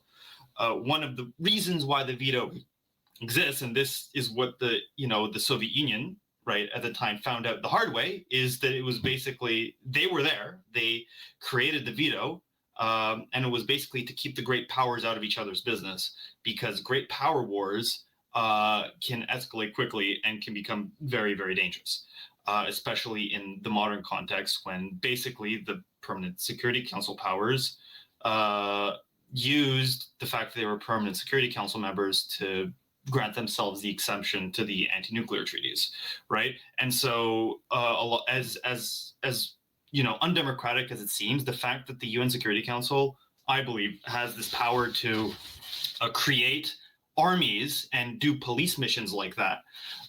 The idea that because 80% of countries can agree, and then the entire world is going to war against a country with nuclear weapons, as much as that's kind of undemocratic, and it can kind of lead to complicated situations, like, for example, the inability to act in Ukraine.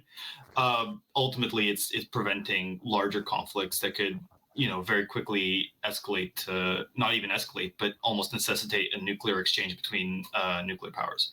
I think this is the best argument someone can make for the UN Security Council, and that's why it was established. And I understand that that's the case, but I think the UN just generally doesn't do enough. I believe it has to have the ability to do more. And I think that so far, I have been yet to be convinced that removing this barrier to action will escalate the odds of a nuclear war enough that I would be like, oh no, we need to keep this system stopping a lot of global action on issues that are important from occurring. I do think this is a really good argument, though, and that's also why it was created. But I'm still left unconvinced. Okay. All right. So now let's go on to, you said the inevitable tide of... Before you go, Colin, let's just make this your last point, and then we got to wrap up. Yeah, no, that was exactly the plan, right? That was exactly the plan. So you kind of this inevitable tide of global, like what you said. It reminds me a lot of when, after the collapse of the Soviet Union, I forget this guy's name, but I think I'll mention the title. I'm pretty sure you'll know it. The end of history. Yes. This idea of Japanese guy, wasn't it? Fukushima. Yeah. Yeah, exactly.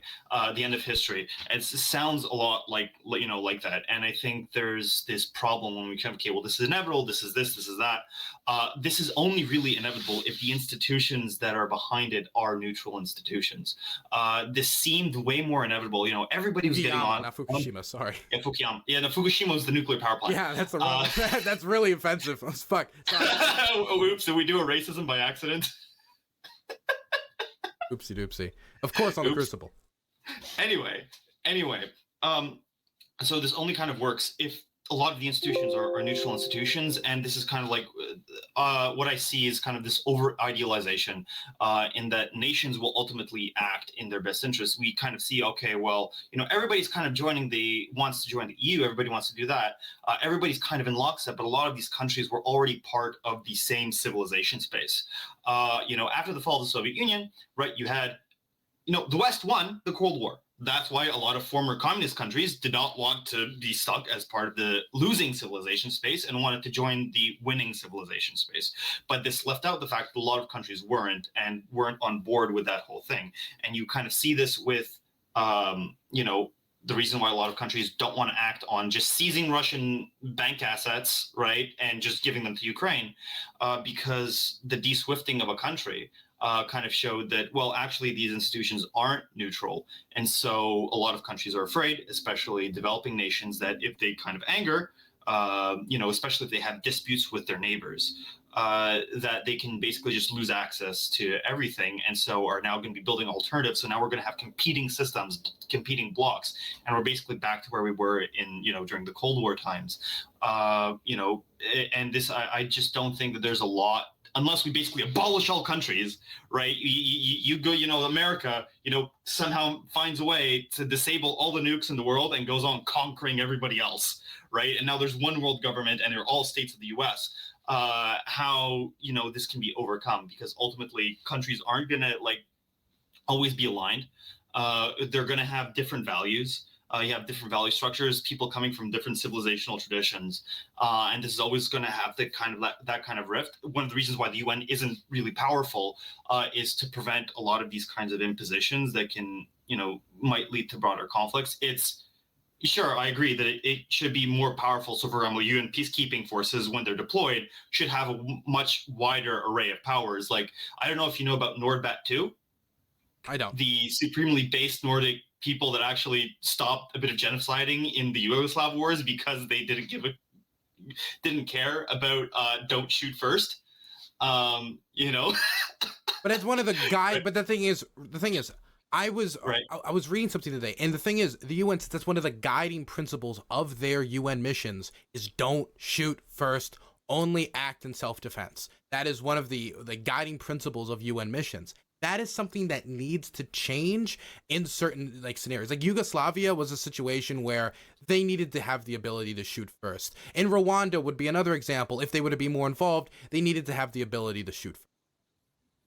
No. Look, I look at the actions of Nordbat too, and I'm like, that is way more closer to the ideal of what peacekeepers should be than whatever happened in Rwanda and for the rest of the forces. Like, I can kind of agree with that portion if those people are deployed, if that is. But I just don't see kind of like this inevitable globalization. I think people that say that globalization is inevitable are kind of living in this Western bubble. Right, where in the West, let's let Dylan get a response in here. We got to wrap up your segment. All right, yeah, okay. So, what you say, this is my contention is that this is a lot of this is because people are living in the West, right? And so in the West, this civilization space is getting closer together, but you're forgetting about the existence of outside civilization spaces that might not be aligned on everything, and you're even seeing this rift within the European Union when the more empire states, right, like UK and France, that are more multicultural because a lot of the former empires now moving in because of this exchange. And then the nation states of Eastern Europe are having this clash. And even within that, a lot of they're united because of, they're all united against the potential of being invaded by Russia, right? But this clash is still there and it's growing. And you can see that with Poland and Hungary. And what's your response to kind of this? You're kind of stuck in the civilization space here. This civilization space is getting closer together, but there are other civilization spaces that are still completely separate, and it's not inevitable that everything's going to become one space. Zen, first off, Zen. Before you go, hang on. I wanted to respond. I gotta drop him while I was going to say I'm going to drop Escret down. You get a response, and then we'll move to the next one here. Okay, Thank you for the call. But after the next one, I gotta go. Okay. But okay. So could you stick around for some super chat questions that are directed to you, and then we can let you go. That cool? If not, it's fine. Okay. Thank you. My throat's extremely sore. I didn't want to. Yeah, I got you. He's a giver. First off, that last guy, I really like that guy. And if you give me his contact info, if he wanted to ask me more questions, I'd be fine with talking to him later on. Because that was the most productive questions I've gotten the whole time. I agree with him that the separation of things like SWIFT, and this is the thing that scares me most about an economic rift with the Chinese, which a lot of people who are like me and very supportive of Taiwan support. I'm against it because I believe the more we rift the systems, the odds for friction turning over into a hot war become more and more likely. And that's also why most experts didn't think that the Russians would invade Ukraine, was because nobody thought that they would risk that shift, that cutoff to their economy, because people thought it would be disastrous. And well, big surprise, it's disastrous. When I was talking about the inevitable wave of globalization, I think I meant less that everybody would accept the same political structures, and meant more that these economies and international communication, stuff like this, is going to, no matter what anybody does, it's going to continue to expand and develop, because it's just what's most economically profitable, and it's what I think that is most beneficial. Now, it is true that doesn't mean every single nation in the world has to accept that level of globalization or that type of globalization. You can cut yourself off, as some nations have done. But in the long term, I think those nations have shown themselves to be acting kind of like pariahs, and it has ended for them in very negative ways. The only nation I can think of in the back of my head that is almost like anti-globalism is almost like state ideology. The main thing I would always think of is like North Korea and Juche thought, which is based in that idea of self-sufficiency and separation from the world. And so I think that is like an unending tide. These markets and that interconnectedness is an unending tide, not necessarily the political system. It can break, I do think so, but I'm more confident that it will continue to develop. I just think the fruit is too tempting. Okay, thank you for that. There's only a couple of super chats that are actually directed at you, Dylan, and then we'll let you go, and then we'll close it off. No, wait, are there ones directed towards Joker? There are, but we'll take care of those once we let you go, because I know you're trying to get out of here, and we're really getting up on the time limit too, so we'll try to wrap this up quick. Rigovich for $5. I think that's in pounds. Dylan clearly doesn't know about the UN plus the Lucius Trust. Please research it. It's Luciferian and the motor behind globalism. I'm pro Brexit. Know what? I will do more research into the Luciferian. No worries. Okay, and Rigovich for £5 more pounds says, "Stop speaking for millions of us who are glad we dodged a bullet and left the evil EU. You are flaunting your ignorance plus naivety regarding this issue." I'm sorry that the majority of your countrymen disagree with you. Maybe you should go debate them and convince them. Okay, and then Tim Zimlich for $5 says, "Globalism isn't international, Dylan. Globalism is supranational." That sounds awesome. Oh yeah, without checks and balances by the Ooh, governments. Yeah. This is Supra. crazy. It sounds like super. Sounds perfect. I think this was from Jeremy McKenzie. You guys kind of already hashed that out. Yeah, we already talked. Transplant the Saudi Arabia into, yeah. Okay. He also said, "Stop using the word terrorist like it means anything anymore. I'm a fucking terrorist, according to the Canadian government. So are the people that walked around the Capitol building on J6.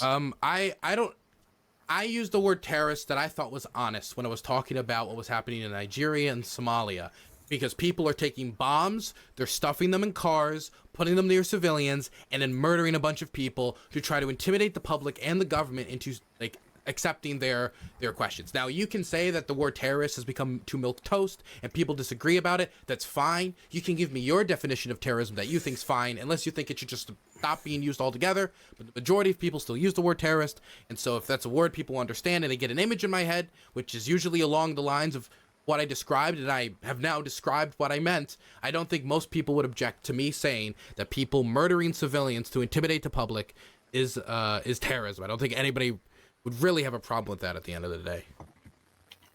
Okay, and then the last one that was really directed at you, this is over on Dono Chat. It's from David Rocketfella. He says, "Dylan, I've got $1 billion with your name on it." That was kind of just a joke. DM me, please. DM me. Okay. I will take it. So By yeah, the way, thank if you any for, CIA agents are watching, like I'm looking for employment. Just throwing that out there. Okay, well, yeah, thank you guys for the interaction. Joker, if you want to stick around for some super chats, we'll that are talking to you, and then we'll address those. But Dylan wants to get out of here. Awesome. So Dylan, why don't you take a second, shout yourself out one more time, tell everybody where they can find you. Sure. You can find me at worldeconomicforum.gov. That's worldeconomicforum.gov. You can see the type of things I'm all about, the type of things I am. If you want to, you can also email a message Klaus Schwab or Soros. He's my main man. I love him. That's our line. We throw very close. But if you really want to find my content for whatever reason, you can find me at DylanBurns.tv. That's DylanBurns.tv. Just type it into your like URL and it bring it to my website. I also have a you can also go to that website as well. I am all about that. You can find me DylanBurnsTV on YouTube, DylanBurnsLIVE on YouTube as well. That's my second channel. And follow me on DylanBurns7076 on Twitter. You all have a good one. All right, thank you for coming on. We appreciate it, man. Bye-bye. See you on Ukraine, buddy. See ya. Okay.